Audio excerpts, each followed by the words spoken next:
Hello everyone, this is Kim Kun and welcome to the channel. So video start करने से पहले आपसे एक छोटी सी रिक्वेस्ट करना चाहता हूँ मैं एंड खुद ही आप देख लो। आप में से 90% ऑफ द पीपल जो मेरी वीडियोस देखते हैं उन्होंने अभी तक मेरे चैनल को सब्सक्राइब नहीं किया है एंड या आधे घंटे की वीडियो बनाने में बहुत ज़्यादा टाइम लगता है, तो अगर हो सके तो प्लीज़ सब्सक्राइब कर लेना एंड या दैट्स इट। अभी के लिए हम वीडियो ही स्टार्ट करते हैं। So now let's just start the video.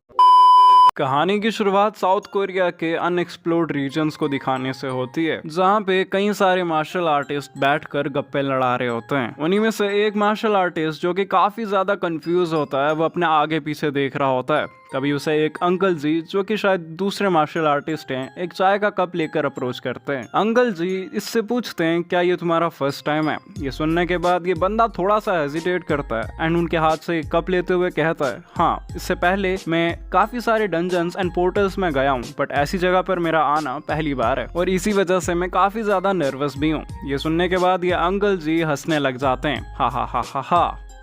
बहुत बुरी हंसी थी, बहुत बुरी।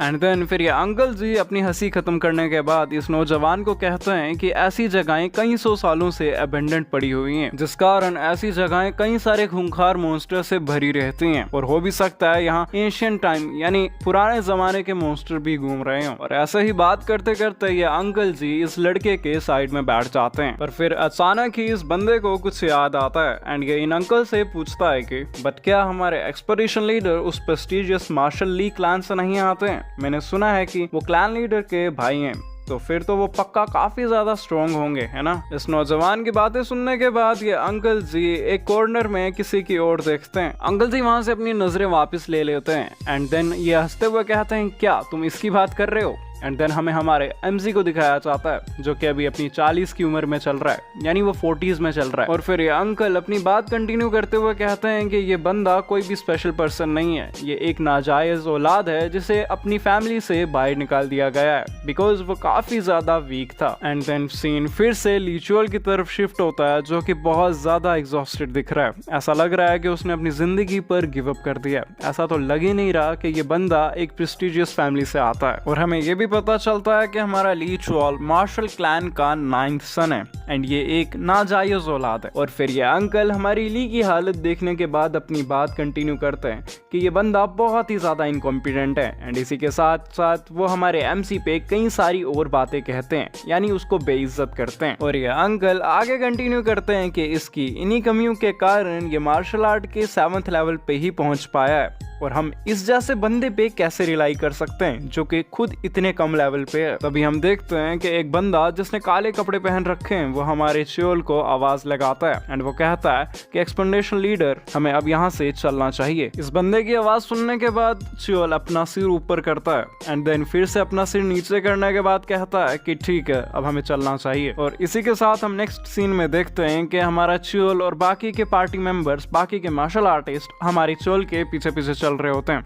बट हमारा च्योल काफी ज्यादा अजीब फील कर रहा होता है, स्पेशली इस जर्नी के बारे में। उसको इस जर्नी के बारे में काफी अनईजी फीलिंग्स आ रही होती हैं। उसके दिमाग में कई सारे थॉट्स चल रहे होते हैं। वो सोच रहा होता है कि ब्लैक स्फीयर कोर, जो कि एक स्पेशल फोर्स है, वो ली मार्शल क्लैन के हेड को सर्व करती है और उन्हें तो मुझे प्रोटेक्ट करना चाहिए, पर किसी कारण मुझे यहाँ से सही फीलिंग नहीं आ रही, मुझे काफी बैड फीलिंग्स आ रही हैं। तभी हमारा ली पास्ट की मेमोरीज को याद करने लग जाता है एंड वो इन मेमोरीज को याद करते हुए कहता है कि मेरे पास भी एक समय पे कई सारे ड्रीम्स और कई सारे सपने थे जिन्हें मैं पूरा करना चाहता था, और जब मुझे ये पता चला कि मैं सुप्रीम ली मार्शल क्लैन का एक वंशज हूँ, तो उसी समय सिलेक्शन सेरेमनी में मुझे एक सुप्रीम डिवाइन वेपन ने चूज भी कर लिया। ली कहता है कि उस समय मैं ये सोचा करता था कि अगर मैं मेहनत करूंगा तो एक दिन मुझे पक्का रिकॉग्निशन मिलेगी, बट अनफॉर्चुनेटली वो दिन कभी आ ही नहीं पाया जब हमारे ली को रिकॉग्निशन मिली। वो कुछ 7 या 8 साल का था जब एक डॉक्टर ने उसे ये बताया कि उसका माना फ्लो बहुत ही ज्यादा डिफरेंट है, जिस कारण वो कभी भी मार्शल लेवल्स में ऊपर नहीं जा पाएगा। और अगर वो इस तरह के माना के साथ अपनी ट्रेनिंग कंटिन्यू करेगा तो वो अपने माना को बिल्कुल स्टेबल नहीं रख पाएगा, जो इंजरीज में रिजल्ट हो सकता है, यानी इसको इंजरीज हो सकती हैं अगर ये प्रैक्टिस आगे करता रहा तो। ये बातें हमारे उस समय के ली के लिए काफी ज्यादा दर्दनाक थी। वो ये सब सुनकर सहम चुका था, बहुत ही ज्यादा डरा हुआ था। एंड उसे बहुत ही ज्यादा दुख हो रहा था। एंड फिर हम देखते हैं कि एक बटलर ली फैमिली के लीडर एंड हमारे ली के फादर को ये कहते हैं कि हमारी ली की इस कंडीशन के साथ वो कभी भी मास्टर लेवल के 9th लेवल पे नहीं पहुंच पाएगा। और बटलर अपनी बात कंटिन्यू करते हुए कहता है कि अगर यंग मास्टर इस लेवल तक पहुंच जाते हैं तो इसका मतलब ये कोई मिरेकल से कम बात नहीं है। ये बातें सुनने के बाद ली के फादर काफी ज्यादा डिसअपॉइंट हो जाते हैं एंड पीछे मुड़ जाते हैं। फिर हमारा ली कहता है कि वही समय था जब सब चीजें बदल गई, और जब बाकी के लोगों को मेरी इस कंडीशन के बारे में पता चला तो उन लोगों ने मेरी स्वॉर्ड सिलेक्शन को एक मेयर कोइंसिडेंस कहकर नकार दिया, यानी ये कहकर नकार दिया कि ये उसके लायक नहीं है, वो तो एक सिर्फ तुक्का था। बट फिर भी मैंने अपना सब कुछ दे दिया ताकि मैं उन लोगों को गलत साबित कर पाऊं। इसी के साथ मैं 25 साल की उम्र में मास्टर लेवल के 7th लेवल पे पहुंचाया। इवन दो ये लेवल मेरे भाई बहनों ने तभी अचीव कर लिया था जब वो सिर्फ बच्चे थे, पर जेन्युइनली मैं उस टाइम बहुत ही ज्यादा खुश था। पर वो खुशी ज्यादा देर की नहीं थी। जैसे ही मैं 30 का हुआ मुझे क्लैन से बाहर निकाल दिया गया। उस समय जब लोगों को ये पता चला कि मेरे में टैलेंट नहीं है, अगर उस समय मेरे बड़े भाई मेरी मदद ना करते तो मैं एक जिंदा लाश बनकर रह जाता। तब से लेके आज तक मैं सिर्फ भाग ही रहा हूँ, और ये भागते भागते मुझे 10 साल तो हो ही गए। अब तो तबाही का समय भी शुरू हो चुका है। मोन्स्टर्स के रीजन्स बढ़ते ही जा रहे हैं। मोन्स्टर्स बहुत ही जल्दी इवॉल्व भी होते जा रहे हैं, जिससे ह्यूमन सिविलाइजेशन को बहुत ज्यादा खतरा है। मेरे फादर, जिन्हें मार्शल आर्ट्स का धुरंधर माना जाता था, जो ली मार्शल क्लैन के हेड थे, वो भी अब इस दुनिया में नहीं रहे। मेरे फादर की मौत की न्यूज के थोड़े समय बाद ही ये काले कपड़ों में लोग मेरे को ढूंढते हुए आ गए, और जब मैंने इनसे पूछा ब्लैक स्फीयर कोड तुमने मुझे कैसे ढूंढा, तो इसके जवाब में इन्होंने मुझे कोई भी जवाब नहीं दिया। इंस्टेड इन लोगों ने मेरी तरफ एक लेटर को कर दिया एंड बहुत ही धीमी आवाज में कहा कि ये लेटर तुम्हारे लिए है। इन लोगों के रवैये को देखकर हमारा ली अपनी सांस छोड़ता है एंड खुद ही से हंसते हुए कहता है, तो क्या ये मेरे सवाल को इग्नोर ही करने वाले हैं? और इसी के साथ वो इस लेटर को खोल के पढ़ने लग जाता है, और लेटर पढ़ते पढ़ते उसे ये दिखता है कि लीडर की जगह ली गनसॉन लिखा गया है। वो मन ही मन सोचता है कि 3rd ब्रदर लीडर बन चुका है, तो 1st ब्रदर का क्या हुआ? हमारे ली के दिमाग में कई सारे सवाल आ ही रहे होते हैं। तभी ये काले कपड़ों में लोग कहते हैं कि ठीक है, हम 1 घंटे बाद मिलेंगे, और इसी के साथ ही वापिस चले जाते हैं। हम अपने ली को देखते हैं जो कि इस लेटर को अपने हाथ में जोर से पकड़ लेता है और अर्जेंटली यानी जल्दी से इन लोगों को आवाज लगाते हुए पूछता है, मेरे बड़े भाई को क्या हुआ? हमारे ली का सवाल सुनने के बावजूद भी ये लोग इसका कोई भी जवाब नहीं देते हैं। हमारा ली कहता है कि मैंने पिछले 10 सालों में स्वॉर्ड को हाथ तक नहीं लगाया है, तो तुम मुझे क्यों मॉन्स्टर्स के रीजन में जाके इन्वेस्टिगेशन करने को कह रहे हो? ली की बातें सुनने के बाद इन लोगों में से एक बंदा काफी ज्यादा गुस्सा हो जाता है एंड वो पीछे गुस्से में देखते हुए कहता है कि क्या तुम ये कहना चाह रहे हो कि तुम इसे रिफ्यूज करते हो? और वो ली को डराने के लिए अपने हाथ अपनी स्वॉर्ड पे रख देता है। ये सब देखने के बाद हमारा ली थोड़ा सा घबरा जाता है। ये सब देखने के बाद हमारा ली ये सोचता है कि अगर तो मैंने इन्हें मना किया तो इन लोगों ने मुझे मार देना है, और कोई चारा ना होने के कारण हमारा ली कहता है कि तुम गलत समझ रहे हो, मैं ना नहीं कह रहा था, मैं ये करने के लिए बिल्कुल रेडी हूँ। ली की ये बात सुनने के बाद ये लोग सेटिस्फाई हो जाते हैं एंड ये हवा में ही यहाँ से कहीं गायब हो जाते हैं। इन लोगों के जाने के बाद ली इस पेपर को बिल्कुल क्रश कर देता है एंड इन लोगों पे बहुत ज्यादा गुस्सा हो जाता है।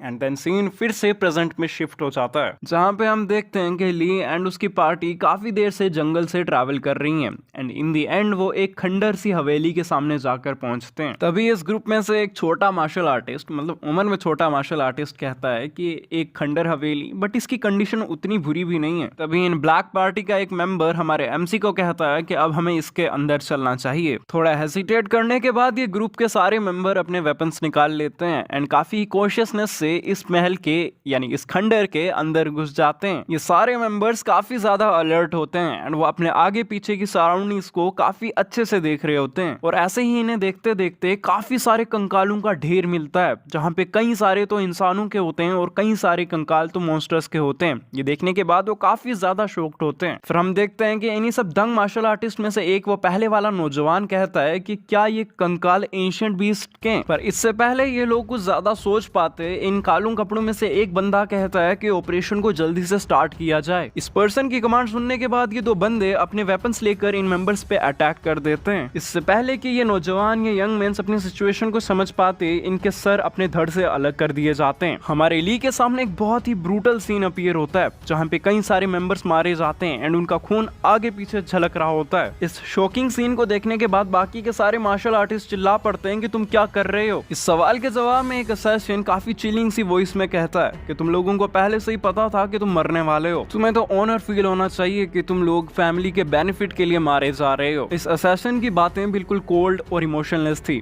इसके बाद ये बंदा यानी ये असैसिन एक ओल्डर मार्शल आर्टिस्ट की तरफ बढ़ने लग जाता है, पर इससे पहले कि ये असैसिन इस मार्शल आर्टिस्ट को मार पाता, एक तलवार इसके सीने के आर पार हो जाती है और जिसने ये अटैक इस असैसिन पे किया होता है वो और कोई नहीं, हमारा प्रोटैगनिस्ट ली होता है। इसके बाद हमारा ली इस असैसिन से सवाल करता है कि इस सब के पीछे कौन है। ये सवाल सुनने के बाद ये असैसिन दर्द से कर्राने की जगह बहुत ही आराम से जवाब देता है, जैसे उसे दर्द जैसी कोई चीज फील ही नहीं हो रही है। ये वुंडेड असैसिन कहता है कि इस सब के पीछे क्लैन लीडर हैं एंड हमें ऑर्डर दिया गया था कि जब तक तुम रेजिस्ट नहीं करते हो तुम्हें यहाँ पे लेके आना है। और इसी के साथ वो हंसने लग जाता है और अपना हाथ इस तलवार पे रख के इसे क्रश कर देता है। एंड इसी के साथ जब वो पीछे मुड़ता है तो हम देखते हैं कि इसकी जो चोट है ये एकदम से हील होने लगी है। हमारा अली इस तरह की फास्ट रीजनरेशन स्पीड को देखकर दंग रह जाता है। वो अपनी आंखों पे बिल्कुल यकीन नहीं कर पा रहा था। इससे पहले कि ये असैसिन कुछ और कर पाता, ये ओल्ड मार्शल आर्टिस्ट अपना चांस देख लेते हैं एंड ये अचानक इसके पीछे आ जाते हैं ताकि ये इस पे एक सरप्राइज अटैक कर पाए। और वो अपना अटैक करने ही वाले थे बट सडनली ये बंदा पीछे मुड़कर कैजुअली अपने ब्लेड को स्विंग कर देता है एंड इनके अटैक लैंड होने से पहले ही ये मार्शल आर्टिस्ट मारे जाते हैं। हमें ये दिखाया जाता है कि ये स्ट्राइक इतनी ज्यादा पावरफुल थी कि मार्शल आर्टिस्ट के शरीर के 2 टुकड़े हो चुके हैं, जिसके बाद यहाँ खून ही खून फैल जाता है। ये सब करने के बाद ये असैसिन हमारे ली की तरफ देखता है एंड ये बहुत ही क्रीपी सी स्माइल देता है एंड उसकी बेइज्जती करते हुए कहता है कि तुम कितने पैथेटिक हो। मैंने सोचा था कि तुम थोड़े तो स्ट्रॉन्ग होगे,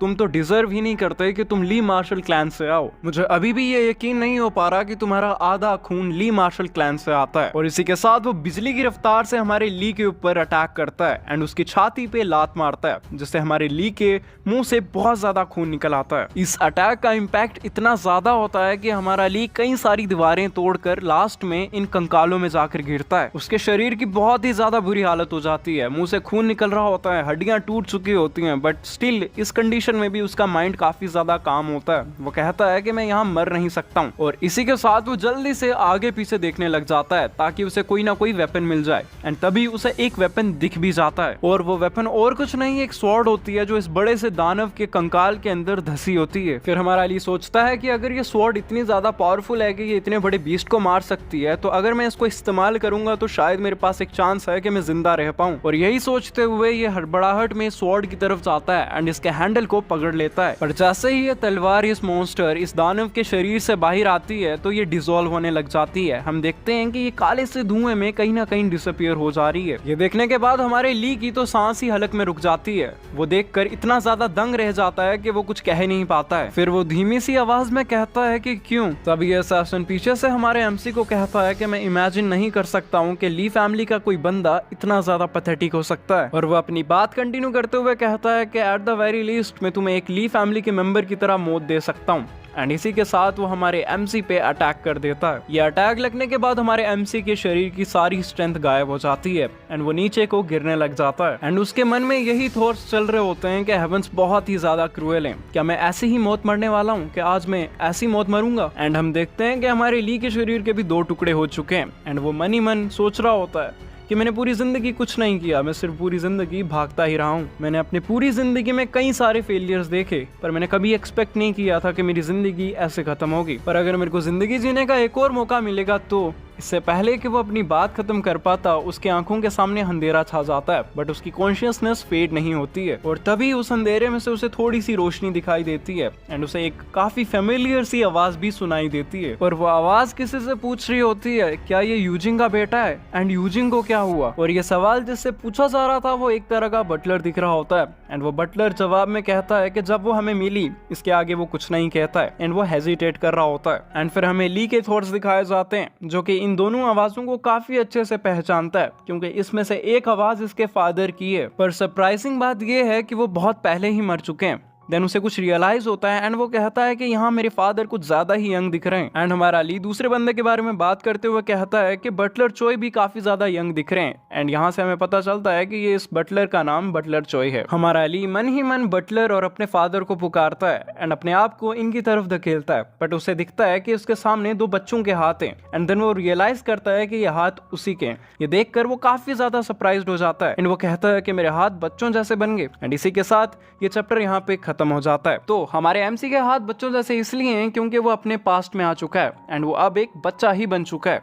तो इस एपिसोड में हम देखते हैं कि हमारा ली अपने हाथों की तरफ देखने के बाद काफी ज्यादा कंफ्यूज होता है। वो मन ही मन कहता है कि हुआ क्या मुझे मर नहीं जाना चाहिए था। वो सोचता है कि क्या ये आफ्टर लाइफ है या सिर्फ एक फ्लैशबैक। एंड देन फिर हमें हमारे ली के फादर का सीन दिखाया जाता है जो अपने बेटे की हालत से बिल्कुल बेखबर होते हैं एंड वो अपने बटलर को कहते हैं कि यंग इसके बचपन के लिए काफी अच्छा नाम रहेगा, इसीलिए मैं इसे आगे से यंग ही बुलाऊंगा बिकॉज ली नाम मैंने एक और सीरीज के प्रोटैगनिस्ट को दे दिया है, तो या यंग इसके लिए काफी बेटर रहेगा। और फिर लिन के फादर अपनी बात कंटिन्यू करते हुए कहते हैं कि बाकी के बच्चों की तरह ही इसे भी एक हैंडमेड असाइन करो और इसी के साथ साथ इसकी प्रोटेक्शन के लिए कुछ शैडो असैसिन को भी अरेंज करो। एंड हाँ, ये जो शैडो गार्ड्स हैं ये हमारे प्रोटैगनिस्ट के सारे भाई बहनों के पास भी हैं। पेट्रियार्क आगे इस बटलर को ये भी कहते हैं कि इसे भी 8th चाइल्ड के साथ स्टील सिलेक्शन रिचुअल में पार्टिसिपेट करवाओ। इस ऑर्डर को सुनने के बाद बटलर सरप्राइज होते हुए पूछता है क्या अभी ही इसे पार्टिसिपेट करवाना है। फिर ये बटलर आगे कहता है कि ये अभी बिल्कुल भी रेडी नहीं है और तो और 8th चाइल्ड यानी यंग मिस इससे कुछ महीने बड़ी भी हैं। बटलर की ये सब बातें सुनने के बाद हमारे ली के फादर यानी पेट्रियार्क कुछ देर के लिए शांत रहते हैं एंड देन कहते हैं कि ये सब मैटर नहीं करता है। हमारा ली भी ये बात सुनकर थोड़ा सा डिस्ट्रेस दिखता है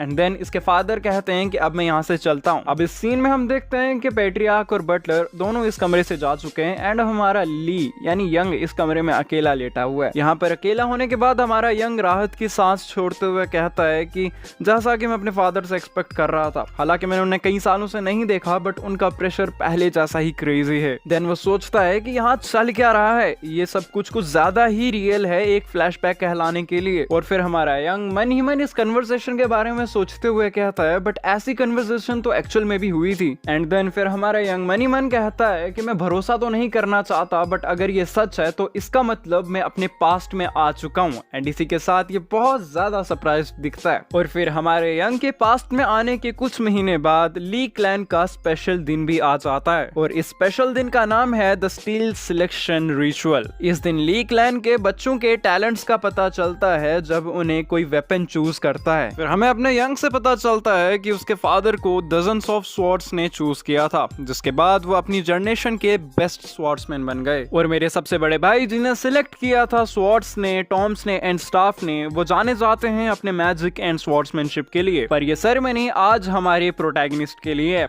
एंड फिर हम अपने प्रोटैगनिस्ट को देखते हैं जो कि काफी छोटा सा है एंड उसे काफी अच्छे से सजाया गया है बट स्टिल वो काफी ज्यादा अनकंफर्टेबल फील कर रहा होता है इन कपड़ों के अंदर। तभी हम देखता है कि हमारे लिन को उसकी मेड कहती है कि आप बहुत अच्छी तरह से ड्रेस हो चुके हैं एंड उसे कॉम्प्लीमेंट देते हुए कहती है कि तुम बिल्कुल नए इन्वायरमेंट में हो, तब भी तुम रो नहीं रहे हो, कितने ज्यादा मैच्योर हो तुम। और फिर हमें इस मेड का नाम पता चलता है जो कि है मोन गहवा, जिसे मैं आगे से मून ही कहूंगा। एंड देन ये मेड हमारे यंग को अपने हाथों में उठाते हुए कहती है कि मुझे पूरा भरोसा है कि तुम अच्छे रिजल्ट लाओगे, मुझे पता है कि तुम्हारा फ्यूचर आगे बहुत ही ज्यादा ब्राइट होने वाला है। ये सब बातें सुनने के बाद हमारा यंग भी मुस्कुराने लग जाता है। और फिर हमें हमारे यंग से ये पता चलता है कि उसकी हैंडमेड उसके लिए उसकी माँ जैसी है बट उसके भाइयों की नफरत के कारण इसे एक्सपेल्ड कर दिया गया था। एंड हम उस सीन को भी देख पाते हैं जब उसे क्लैन से एक्सपेल्ड कर दिया गया था। वो दरवाजा पीट रही थी कि मुझे अंदर आने दो, मुझे यंग मास्टर की केयर करनी है।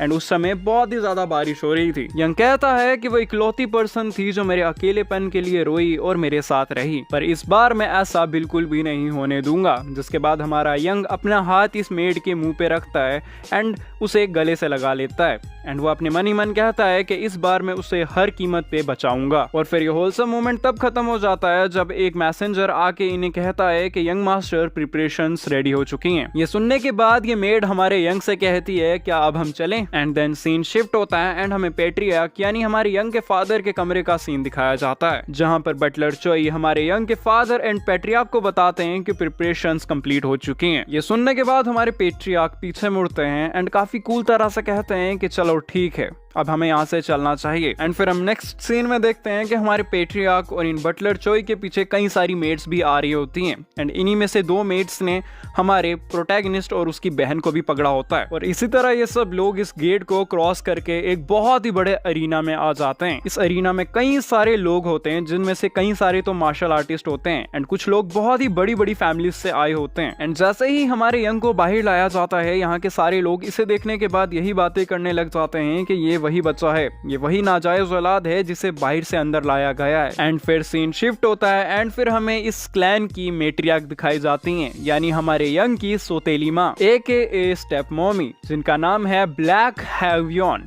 बहुत ही मुश्किल नाम है भाई। एंड उन्हीं के साथ बैठा होता है मार्शल ली क्लैन का मिनिस्टर ली जॉन शॉन, जिसे मैं आगे से जॉन कहूंगा। और यहाँ हमारे यंग के दो बड़े भाई भी प्रेजेंट होते हैं, जिसमें से एक होता है मार्शल क्लैन का first child Lee Myung Jong and second होता है third brother Lee Gyung Song. And फिर हमें जॉन का सीन दिखाया जाता है, जो कि यंग को देखने के बाद कहता है कि ये कुछ ज्यादा ही छोटा है। और तभी हमारे यंग का सबसे बड़ा भाई भी बोल पड़ता है कि मुझे याद नहीं है कि हम सब में से किसी ने इस एज में इस रिचुअल में पार्टिसिपेट किया था। और हाँ, इस बंदे को अच्छे से याद रखना, ये हमारे यंग का सबसे बड़ा भाई एंड इस फैमिली का सबसे पहला बेटा है। और फिर ये अपने दूसरे भाई को आवाज लगाते हुए कहता है कि मैं सही कह रहा हूँ ना गैंगसोंग। गैंगसोंग ये सुनने के बाद काफी कोल्डली रिप्लाई करता है कि शायद तुम सही कह रहे हो। एंड वो आगे काफी डार्क एक्सप्रेशन के साथ कहता है कि मुझे नहीं पता कि ये कहां से टपक पड़ा है। एंड वो मनी मन कहता है कि मैं बहुत ही ज्यादा बेचैन हूँ। ये थर्ड ब्रदर कह रहा है, ठीक है। तभी पेट्रियार्क अनाउंसमेंट करते हैं कि रिचुअल को स्टार्ट कर दिया जाए। एंड वो एक मेड को कहते हैं कि हुआ को इधर लेके आओ। एंड फिर हम हुआ को देखते हैं, जो कि इस फैमिली की 8th चाइल्ड है एंड हमारे यंग की ही बहन है। एंड सीन फिर से हमारे पेट्रियार्क भी शिफ्ट होता है, जो कि अपने कोट के अंदर से एक नाइफ निकालते हैं एंड वो हुआ का हाथ लेते हैं एंड उस पे एक छोटा सा कट लगाते हैं। कट लगने के बाद हुआ रोने लग जाती है, बट उसके खून का ड्रॉपलेट नीचे गिर जाता है एंड कुछ मैजिकल सा होने लग जाता है। फिर हम देखते हैं कि ये स्ट्रिंग्स जो कि इसके खून से निकल रही होती हैं, एक स्वॉर्ड पे जाकर लग जाती हैं। तभी लोग चिल्ला पड़ते हैं कि ऐसा हो सकता है कि वो sword relic sword of upmost Prestige है। एंड हम देखते हैं कि ये काफी एक कूल सी स्वॉर्ड दिख रही होती है। और फिर हमें ये पता चलता है कि इस स्वॉर्ड का नाम आइवरी स्वॉर्ड है। ये एक मास्टरपीस है जिसने कई सारी जनरेशन से किसी को भी चूज नहीं किया है। और फिर हम अगले ही सीन में देखते हैं, जहां पर हमारे पेट्रियार्क अपनी पावर से इस स्वॉर्ड को अपनी तरफ खींच लेते हैं एंड ये स्वॉर्ड काफी ही ड्रामेटिकली हमारे पेट्रियार्क के हाथ में आती है। इस स्वॉर्ड को अपने हाथ में लेने के बाद हमारे पेट्रियार्क अनाउंसमेंट करते हैं आज के बाद आइवरी स्वॉर्ड हुआ की है। और तभी हम देखते हैं कि हमारी पेट्रियार्क के पीछे खड़ी कुछ एंटियां उन्हें कॉन्ग्रेचुलेशंस देती हैं एंड वो कहती हैं कि इस फैमिली में एक और टैलेंटेड बच्चा पैदा हो चुका है। अपनी बेटी की परफॉर्मेंस देखने के बाद और इन लोगों की बातें सुनने के बाद ये मेट्रियार्क काफी ज्यादा खुश दिख रही होती हैं एंड ये इन लोगों से कहती हैं कि धन्यवाद आपके कॉम्प्लीमेंट के लिए। एंड देन फिर हमारे पेट्रियार्क फिर से अनाउंसमेंट करते हैं कि अभी भी रिचुअल कंटिन्यू होगा। ये बात सुनने के बाद मेट्रियार्क काफी गुस्से में दिख रही होती हैं और इसी के बाद हमारी पेट्रियार्क कहते हैं कि अब हमारे यंग का रिचुअल कंडक्ट होगा, जिसके बाद वो कमांड देते हैं कि यंग को भी यहाँ ले आया जाए। ये सुनने के बाद यहाँ प्रेजेंट लोग एक दूसरे से बातें करने लग जाते हैं कि क्या ये उसी नाजायज औलाद की बात कर रहे हैं जो बाहर से आई है। ये लोग काफी ही ज्यादा डिसअपॉइंटेड होते हैं एंड वो कहते हैं कि कैसे ये लोग एक बास्टर्ड को अलाउ कर सकते हैं इस रिचुअल में। वो हमारी यंग की पार्टिसिपेशन से बहुत ही ज्यादा नाराज होते हैं एंड फिर पेट्रियार्क वही सेम प्रोसीजर फॉलो करते हैं एंड हमारे यंग के हाथ पे भी एक छोटा सा कट लगाते हैं। बट फर्क सिर्फ इतना होता है कि इस कट के बाद भी हमारा यंग बिल्कुल भी नहीं रोता है। ये देखने के बाद हमारे पेट्रियार्क यंग के सिर पर हाथ रखते हुए कहते हैं कि मैं बहुत ही ज्यादा प्राउड हूँ। और फिर हम अपने यंग को देखते हैं, जो कि काफी ही नर्वस दिख रहा होता है। वो मन ही मन सोच रहा होता है तो वो समय आ ही गया है। वो बताता है कि उसकी पास्ट लाइफ में उसे एक हेवनली रैंक की स्वॉर्ड ने सिलेक्ट किया था, जिसका नाम था द क्लियर एको। और वो आगे सोचता है तो इस जिंदगी में मुझे कौन सा वेपन चूज करेगा। जिसके बाद हम देखते हैं कि उसका खून का ड्रॉपलेट नीचे गिर चुका है एंड वो मैजिकल प्रोसेस फिर से स्टार्ट हो गया है एंड हमारा ली एंड हमारा यंग, कुछ भी कहो, वो काफी ही ज्यादा नर्वस दिख रहा होता है। और अब हम आगे देखते हैं, जहां पर अभी भी यहाँ प्रेजेंट लोग हमारे यंग पर काफी सारे ताने मार रहे होते हैं। एंड देन फिर हमें जॉन के पॉइंट ऑफ व्यू से स्टोरी दिखाई जाती है, जो कि मेट्रियार्क को ही देख रहा होता है एंड मन ही मन सोच रहा होता है कि अगर इसके एक्सप्रेशंस को देखा जाए तो लग रहा है कि ये बहुत ही ज्यादा बुरे मूड में है। और फिर ये परेशान होते हुए सोचता है कि मेरे भाई का एक हिडन बेटा, वेल आई गेस ये काफी नेचुरल है कि उसे गुस्सा आ रहा है एज वो उसकी वाइफ जो है। फिर वो यंग की तरफ देखते हुए सोचता है कि इसके लिए एक बहुत ही बेकार सी किस्मत आगे इंतजार कर रही है। एंड फिर हमें वही सीन दिखाया जाता है जहां पर ये मेड हमारे पेट्रियार्क को यंग को दे रही होती है। इस मोमेंट में हमारा जॉन ये सोच रहा होता है कि एक नाजायज औलाद होने के कारण इसका यहाँ सर्वाइव करना बहुत ही ज्यादा मुश्किल होने वाला है। और वो किसी और की मिसाल देने ही वाला होता है जिसने ये सेम फेट एक्सपीरियंस किया था, बट तभी यहाँ कोई आ जाता है। और यहाँ आने वाला ये बंदा एक बुढ़ा होता है जो जॉन को कहता है कि मुझे लगता है कि तुम्हें काफी इंटरेस्ट है इस नाजायज औलाद में। इस बुड्ढे की आवाज सुनने के बाद जॉन का मूड पूरा खराब हो जाता है। वो मनी मन सोचता है ये बददिमागा बुड्ढा अब यहाँ क्या कर रहा है। और फिर हमें इसका इंट्रोडक्शन दिया जाता है जहाँ से हमें पता चलता है कि ये ली क्लैन का हेड एल्डर है एंड इसका नाम ली चुआल जंग है। हम देखते हैं कि ये बुड्ढा हमारी जॉन की तरफ काफी ही नीची नजरों से देखता है। फिर हम देखते हैं कि हमारा जॉन भी पीछे मुड़कर काफी कोल्डली इस एल्डर को ग्रीट करता है। फिर हम देखते हैं कि जॉन इस बुड्ढे पे बहुत ही ज्यादा सस्पिशियस है। वो मनी मन सोच रहा होता है कि मैं इस बुड्ढे को समझ नहीं पा रहा हूँ, इसलिए मुझे इससे काफी ज्यादा चौकन्ना रहना पड़ेगा। और फिर तभी ये बुड्ढा बोल पड़ता है क्या ये वही बच्चा है जिसे पेट्रियार्क ने लाया है। इसके जवाब में हमारा जॉन कहता है कि हाँ, शैडो स्क्वाड ने उसे डिस्कवर किया था एंड वही इसे अंदर लेके आए थे। तब ये बुड्ढा अपना मुंह फिर से खोलता है एंड कहता है कि मुझे पता नहीं चल पा रहा, मैं समझ नहीं पा रहा हूँ कि पेट्रियार्क क्या सोच के ये कर रहे हैं। वो आगे कहता है कि एक बास्टर्ड चाइल्ड जो कहाँ पैदा हुआ किसी को नहीं पता, उसे इस रिचुअल में पार्टिसिपेट क्यों करवाया जा रहा है। एंड तभी ये बुड्ढा हमारे जॉन को ताना मारता हुआ कहता है कि तुमने भी तो एक्सपीरियंस किया था,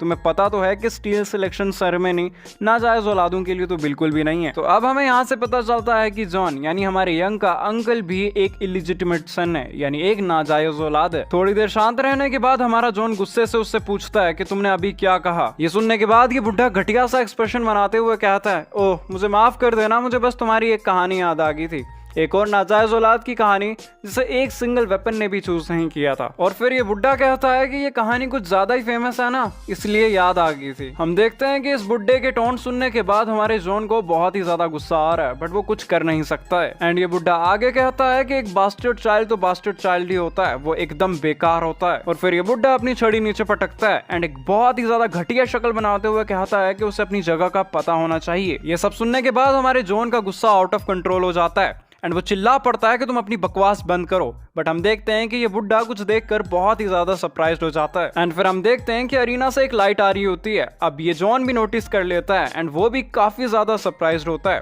एंड तभी ये बुड्ढा कहता है कि ऐसा नहीं हो सकता है एंड वो कहता है कि ऐसा पॉसिबल भी कैसे है। एंड हम देखते हैं कि हमारा जॉन भी यही सोच रहा होता है कि ऐसा कैसे पॉसिबल है। एंड हम नीचे देखते हैं जहाँ से कई सारी रोशनी आ रही होती है। जॉन कहता है कि मैं अपनी आंखों से देख पा रहा हूँ बट फिर भी मुझे इस पे भरोसा नहीं हो रहा है। एंड हम देखते हैं कि यहाँ बहुत ही बड़ी मैजिकल रे बन चुकी है और इसी के साथ ये पूरा अरीना ब्लू लाइट से भर उठा है। एंड हम ये देखते हैं कि ये लाइट और किसी की नहीं, यहाँ के सारे लेजेंडरी वेपन्स की होती है। हम देखते हैं कि हर लेवल हर तरह का वेपन अवेकन हो चुका है एंड उसमें से लाइट निकल रही है। ये सब देखने के बाद यहाँ के लोग चिल्ला पड़ते हैं कि ये तो बिल्कुल इम्पॉसिबल है। वो वेपन्स भी अवेकन हो चुके हैं जिनके पास ऑलरेडी ऑनर्स हैं, यानी ये सारे वेपन्स हमारे एमसी को चूज कर रहे हैं। हम देखते हैं कि एक लेजेंडरी स्वॉर्ड जो कि हमारे एमसी के बड़े भाई के पास है वो भी अवेकन हो चुकी है एंड उसने भी हमारे एमसी को चूज किया है। यंग का बड़ा भाई कहता है कि ऐसा कैसा हो पा रहा है एंड वो अपने दूसरे भाई को आवाज लगाते हुए कहता है कि गैंगसोंग क्या तुम यकीन कर पा रहे हो। फर्स्ट ब्रदर थर्ड ब्रदर से कहता है कि लगता है हमारा छोटा भाई काफी ज्यादा टैलेंटेड है।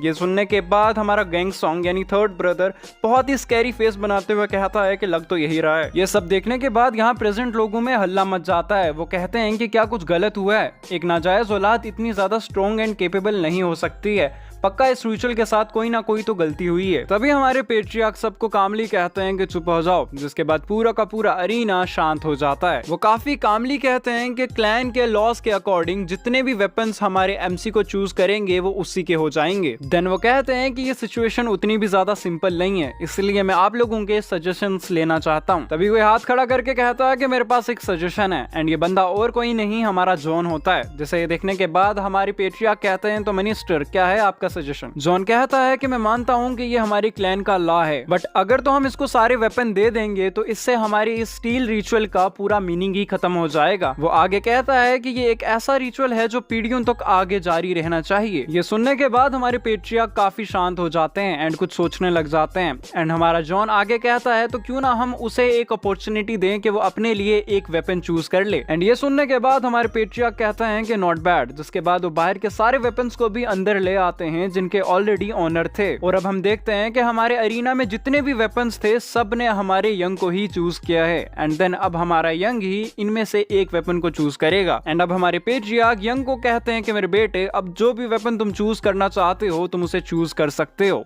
एंड इसी के साथ हमारे एमसी को ये ऑप्शन दे दिया जाता है कि वो अपनी मर्जी का वेपन चूज कर ले। ये सब देखने के बाद हमारा यंग सोचता है कि मुझे नहीं पता कि ये सब कुछ मेरे पास्ट से डिफरेंट क्यों हो रहा है, बट जो भी कारण है पर ये मेरे लिए काफी अच्छा है। एंड वो कहता है कि मैं इस सिचुएशन का काफी अच्छे से इस्तेमाल करूंगा और फिर वो अपना वेपन चूज करने के लिए आगे बढ़ जाता है। उसे रास्ते में कई सारे लेजेंडरी हेवनली वेपन्स दिखते हैं बट वो किसी के ऊपर भी ध्यान नहीं देता है एंड वो आगे बढ़ता ही रहता है। एंड वो मन ही मन सोच रहा होता है कि ये मेरी लाइफ का सबसे ग्रेटेस्ट डिसीजन होने वाला है। एंड वो एक जगह जाकर रुक जाता है एंड अपना हाथ आगे करता है एंड वो मन ही मन सोचता है कि मैं इस चीज को कभी भी रिग्रेट नहीं करूंगा। हमारे यंग के चूज्ड वेपन को देखकर हमारे पेट्रियार्क भी सरप्राइज्ड हो जाते हैं एंड वो कहते हैं कि ये स्वॉर्ड तो हमारे फाउंडर को अनएक्सप्लोर्ड रीजन से मिली थी। एंड वो आगे कहते हैं कि ये स्वॉर्ड बहुत ही ज्यादा मिस्टीरियस है, किसी को भी नहीं पता कि इसकी पावर्स का एक्चुअली यूज कैसे करना है और इसकी एक्चुअल पावर्स के बारे में आज तक कोई जान भी नहीं पाया। एंड हमें इस स्वॉर्ड का नाम बताया जाता है जो कि है ब्लैक ट्वाइलाइट। एंड फिर हमारे पेट्रियार्क थोड़े सीरियस होते हुए सोचते हैं कि इस स्वॉर्ड की नॉन पावर से ये तो नहीं पता चलता कि ये स्वॉर्ड हेवनली लेवल की है, तो सिंपली ये बताना चाहते हैं कि ये स्वॉर्ड एक्चुअली में हेवनली लेवल की नहीं है। पेट्रियार्क आगे बताते हैं कि इस स्वॉर्ड को बाकी की हेवनली स्वॉर्ड्स के साथ इसलिए स्टोर करके रखा गया था क्योंकि ये हमारे फाउंडर की एक निशानी है। एंड वो आगे बताते हैं कि हमारी जितने भी एंसेस्टर रहे हैं उनमें से एक भी ऐसा बंदा नहीं था जिसने इस स्वॉर्ड को अवेक किया हो एंड इस स्वॉर्ड ने उन्हें चूज किया हो। एंड पेट्रियार्क मन ही मन सोच रहे होते हैं क्या ये एक जस्ट मिस्टेक है जो मेरे नए पैदा हुए बच्चे ने कर दी है। एंड इस सब के बाद हमारे पेट्रियार्क अपने बेटे यानी यंग को अपनी बाहों में वापस ले लेते हैं और फिर थोड़ी देर शांत रहने के बाद हमारे पेट्रियार्क कहते हैं कि क्या ये एक और इच्छा हो सकती है स्काइज की, जिसके बाद पेट्रियार्क काफी लाउडली अनाउंस करते हैं कि यंग ने ब्लैक ट्वाइलाइट को चूज किया है। एंड वो इसी के साथ ये भी अनाउंस करते हैं कि ये रिचुअल यहाँ पे खत्म हो जाता है और फिर अगला सीन हमें मेट्रियार्क का दिखाया जाता है जो कि इस सब से काफी ज्यादा नाखुश होती हैं। वो कहती हैं कि ली यंग एक नाजायज औलाद, हमें काफी परेशानी होगी अगर ये हमारे रास्ते में आया, ये हमारे रास्ते का एक बहुत बड़ा रोड़ा बन सकता है और अगर ये सच में मेरे रास्ते में आया तो मेरे पास कोई और चारा नहीं होगा इसको रास्ते से हटाने के अलावा।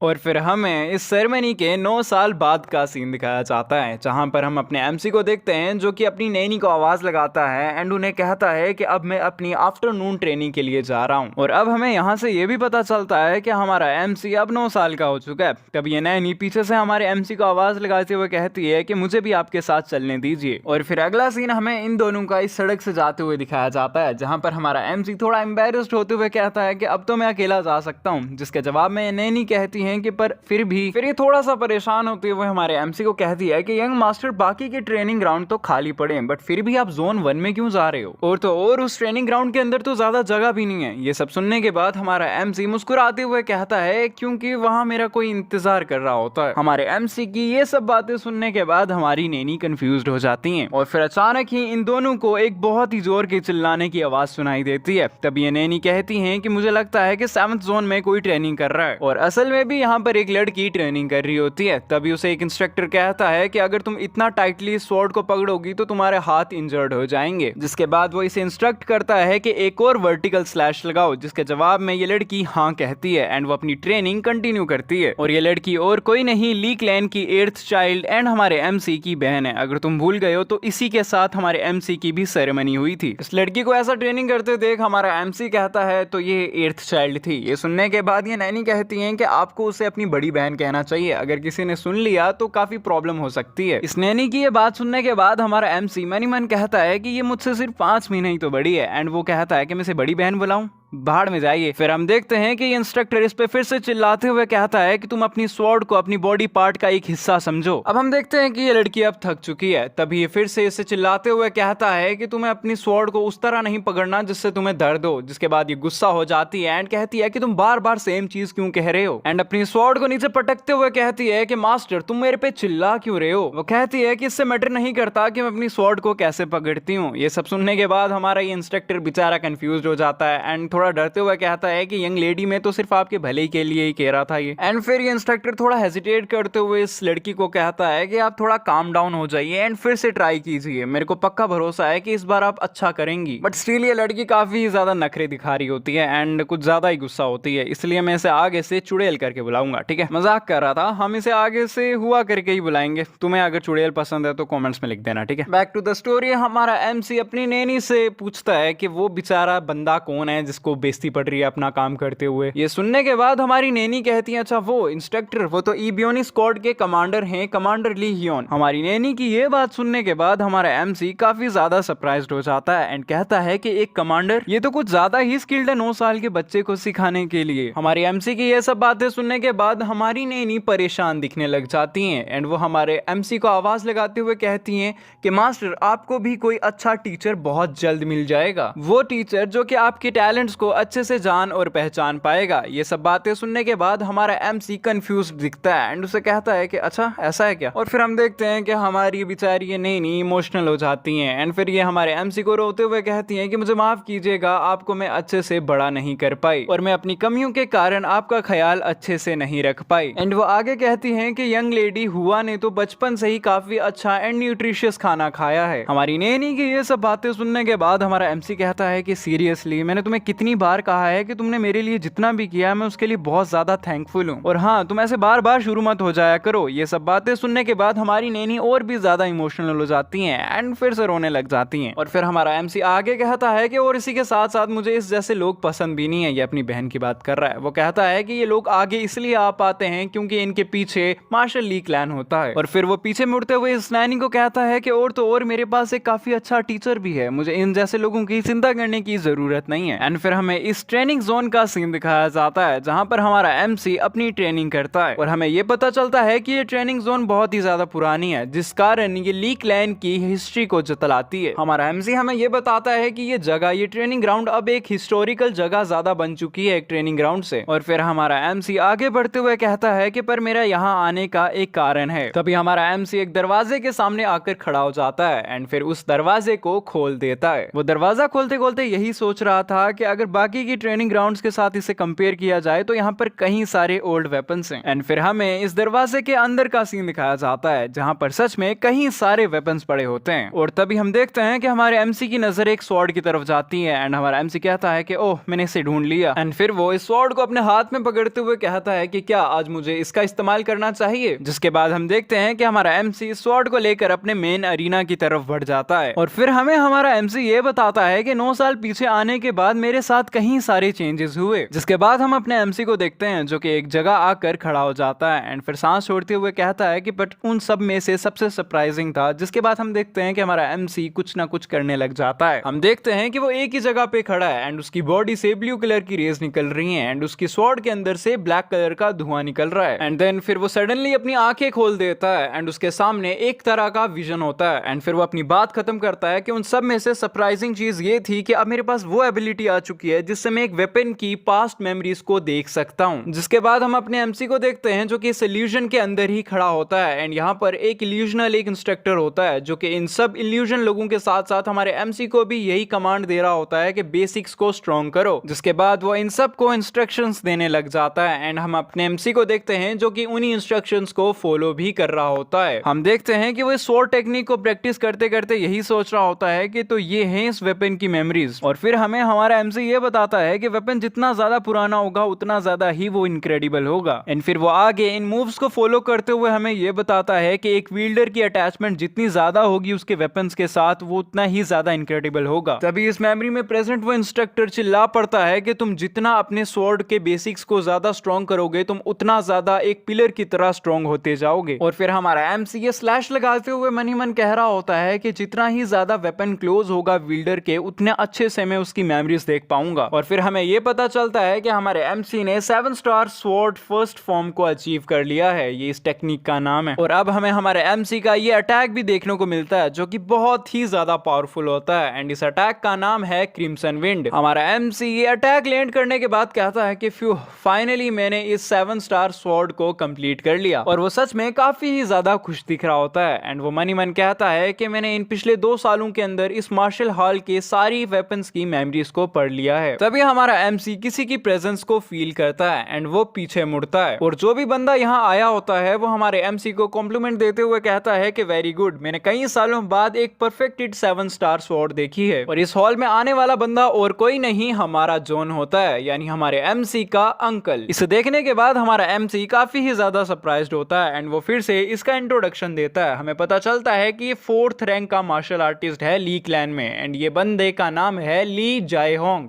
मैं इसे जॉन ही कहूंगा। हमारा एमसी इसकी तारीफ करते हुए कहता है कि ऑल्दो ये इस फैमिली की डायरेक्ट ब्लड लाइन से नहीं आता है, बट ये फिर भी काफी ही ज्यादा इंटेलिजेंट है, इससे कई सारे लोग एक्नॉलेज करते हैं एंड करेंटली ये एक जर्नल है। वो कहता है कि ये बंदा उन कुछ फैमिली मेंबर्स में से आता है जिन्होंने पास्ट लाइफ और इस लाइफ दोनों में मेरी सच में काफी अच्छे से देखभाल की थी। और अब हम देखते हैं कि हमारा एमसी अपने अंकल के सामने सिर नीचे कर उन्हें ग्रीट करता है। जॉन हंसते हुए हमारे यंग के सिर पर हाथ रखता है एंड उसे कहता है कि तुम्हें इतना फॉर्मल बनने की जरूरत नहीं है। और वो हंसते हुए हमारे एमसी को कहता है कि मैं सच में तुम पे काफी ही ज्यादा प्राउड हूँ, मैं तुम्हें देखता हूँ कि तुम हर रोज इस हॉल में ट्रेनिंग करने आते हो। एंड फिर वो यंग के कंधे पे हाथ रखते हुए कहता है कि ये सच में काफी ज्यादा टफ होता होगा तुम्हारे सिबलिंग द्वारा तुम्हें डिस्क्रिमिनेट किया जाना। जॉन की ये सब बातें सुनने के बाद हमारा एमसी उससे कहता है कि अंकल मैं बिल्कुल सही सलामत हूँ और मैं स्टिल स्टीम्ड मार्शल ली क्लैन की ब्लड लाइन में से आता हूँ, अपने आप को स्वॉर्ड से प्रूव करो। जहां तक मुझे लगता है यही मीनिंग है हमारे क्लैन के नाम का। और फिर वो पूरे कॉन्फिडेंस से जॉन को कहता है कि इसी तरह मैं अपने आप को अपनी स्ट्रेंथ से प्रूव करूंगा। यंग की ये सब बातें सुनने के बाद जॉन बहुत ही ज्यादा सरप्राइज्ड हो जाता है एंड वो मन ही मन सोचता है कि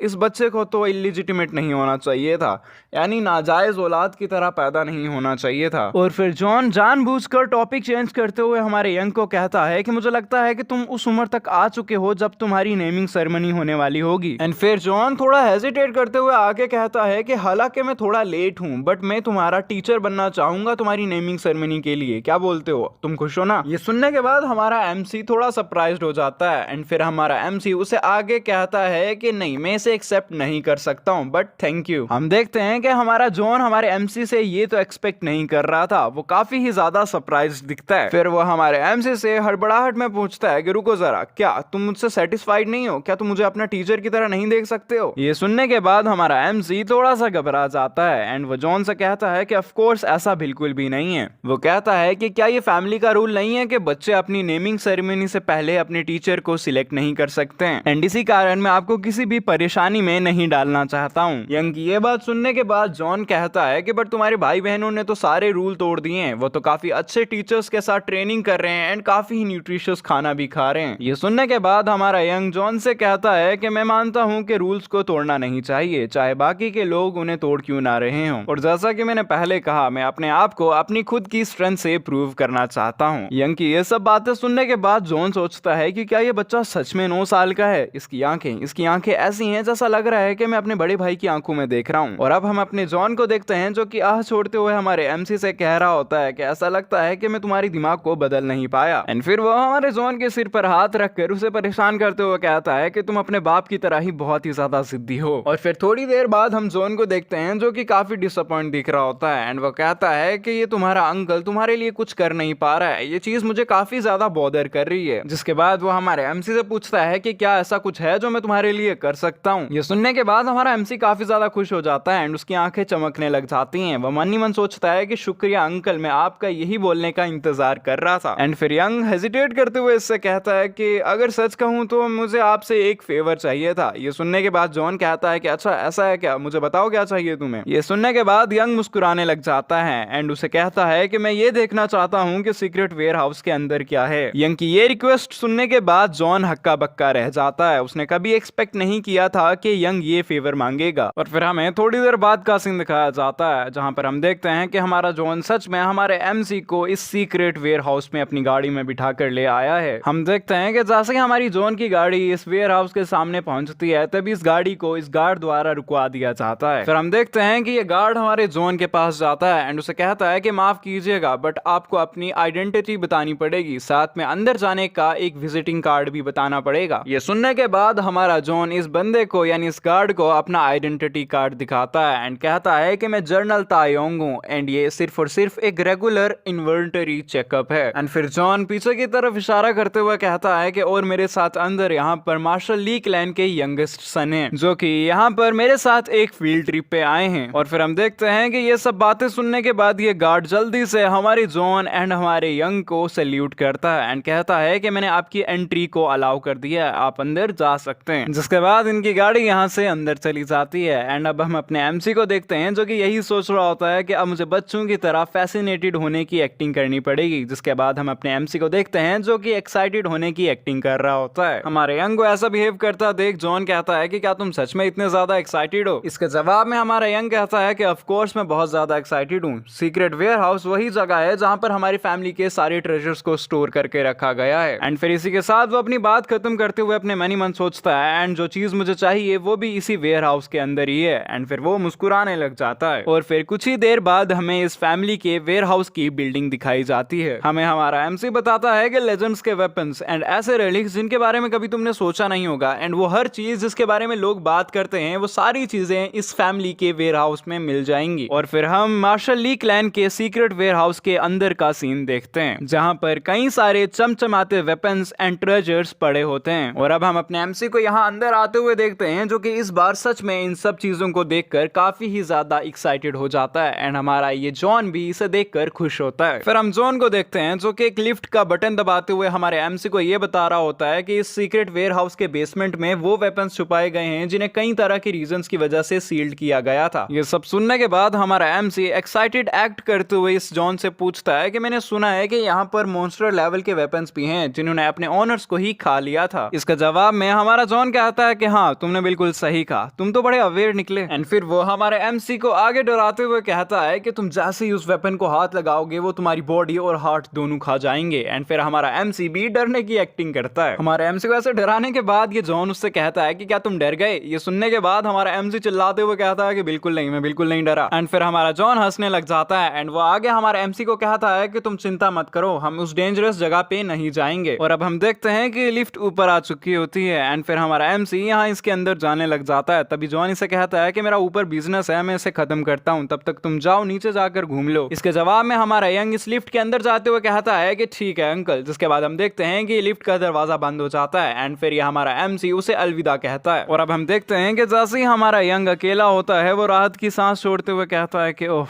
बहुत मुश्किल होता है बच्चों की तरह इनोसेंट एक्ट करना। हमारा यंग हमें आगे बताता है कि सीक्रेट वेयर हाउस के बेसमेंट को ग्रेवयार्ड ऑफ द वेपन्स भी कहा जाता है। ये एक ऐसी जगह है जहां काउंटलेस वेपन्स एंड रेलिक्स को सील्ड कर रखा गया है। और फिर इसी के साथ हमारा एमसी भी इस बेसमेंट में आ जाता है एंड फिर वो उसके सामने कई सारे वेपन्स को देखता है। वो हमें बताता है कि मेरे यहाँ आने का कारण एक स्पेसिफिक वेपन है जिसे मैं यहाँ पर आज ढूंढने आया हूँ। एंड फिर हमें इस वेपन का नाम बताया जाता है एंड इस वेपन का नाम है बॉन्डलेस। हमें हमारा एमसी बताता है कि नॉर्मली तो ये एक डैगर की शेप का होता है बट अगर तुम उसके अंदर अपना माना डालो तो तुम इसे किसी भी तरह में बदल सकते हो। मतलब तुम उसे किसी भी तरह के वेपन के अंदर बदल सकते हो। तुम उसकी length, shape, weight and other properties को भी पूरी तरह फ्रीली चेंज कर सकते हो। वो हमें आगे बताता है कि बॉन्डलेस ये वेपन मेरी पिछली जिंदगी में मेरे थर्ड ब्रदर यानी ली ग्योंगसोक को इसी वेयर हाउस के बेसमेंट में मिला था। जिसके बाद ली ग्योंगसोक यानी थर्ड ब्रदर को बॉन्डलेस की ओवरवेलमिंग इरेगुलरिटी एंड डाइवर्सिटी के कारण एवर चेंजिंग का खिताब मिल गया। एंड फिर हमारा यंग यहाँ खड़ा यही सोच रहा होता है कि इसी टाइटल के कारण ली ग्योंगसोक जो कि थर्ड चाइल्ड था वो फर्स्ट चाइल्ड यानी ओल्डेस्ट ब्रदर की जगह पर पेट्रियार्क बन गया। और उसके बाद उसने मुझे ढूंढा जो कि छुप रहा था एंड उसने मुझे मरवा दिया एंड अभी के लिए बस मैं इतना ही जानता हूँ। एंड फिर वो आगे सोचते हुए कहता है कि अगर तो मैं चाहता हूँ कि वो सेम चीज फिर से ना हो तो उसके लिए मुझे एक चीज करनी पड़ेगी। एंड फिर वो अपनी पावर्स को एक्टिवेट करते हुए कहता है कि हालांकि इसमें टाइम लगेगा बट मैं सबको एक एक करके चेक करूंगा। जिसके बाद वो अपनी पावर्स को फैला देता है एंड वो आगे कहता है कि इस बार मैं बॉन्डलेस को ली ग्योंगसोक से पहले ही ऑब्टेन कर लूंगा। एंड ये कहने के बाद वो काफी ज्यादा कॉन्फिडेंट होता है एंड इस ब्लैक फायर को आगे की तरफ भेज देता है एंड फिर वो एक एक करके हर डैगर को चेक करने लग जाता है। और फिर हमें 1 घंटे बाद का सीन दिखाया जाता है जहां पर हमारा एमसी इस ब्लैक फोक की मदद से हर एक डैगर जैसी दिखने वाली चीज को चेक कर चुका होता है बट वो अभी भी बॉन्डलेस को ढूंढ नहीं पाया होता है एंड वो इसी के साथ काफी ज्यादा डिसअपॉइंटेड दिख रहा होता है। एंड फिर हम अपने एमसी को देखते हैं जो कि अपना मन फिर से बना लेता है एंड फिर वो आगे पीछे ढूंढते हुए मन ही मन कहता है कि वो पक्का यहीं कहीं पड़ा होगा, मैंने ही शायद उसे अच्छे से नहीं ढूंढा है। एंड फिर हम देखते हैं कि वो कहता है कि चलो उस डिस्प्ले को देखा जाए। जिसके बाद वो आगे बढ़ने लग जाता है बट वो एक टेबल के साथ टकरा जाता है जिसके बाद ये एक रस्टी सी चीज यहाँ से नीचे गिर जाती है। हम देखते हैं कि ये एक तरह का डैगर ही है पर इस पे बहुत ज्यादा जंग लगा हुआ है। इसे देखने के बाद हमारा एमसी भी कंफ्यूज्ड होता है एंड फिर यंग इस वेपन को उठाते हुए कहता है कि ये कुछ ज्यादा ही रस्टी है, इसकी ऐसी हालत कैसे हुई। एंड फिर तभी हम देखते हैं कि ये ब्लैक फोक इसकी बॉडी से अपने आप निकलने लग जाती है एंड इस डैगर की तरफ जाने लग जाती है। ये सब देखने के बाद हमारा एमसी काफी ज्यादा शॉक्ड हो जाता है एंड फिर हम देखते हैं कि ये ब्लैक फोक इस वेपन के अंदर चली जाती है। हमारा एमसी ये सब देखने के बाद कहता है कि यहाँ पर चल क्या रहा है बट फिर उसकी आंखों के सामने धीरे धीरे अंधेरा छाने लग जाता है एंड वो कहता है कि ये अचानक हुआ क्या। तभी फिर हमारा एमसी अपने आप को एक अनजान जगह में पाता है एंड ये जगह वैसी ही उसके इल्यूजन की तरह दिख रही होती है जैसा कि वो अपने एबिलिटी से देख सकता है। हम देखते हैं कि हमारा एमसी सरप्राइज होता है एंड वो कहता है कि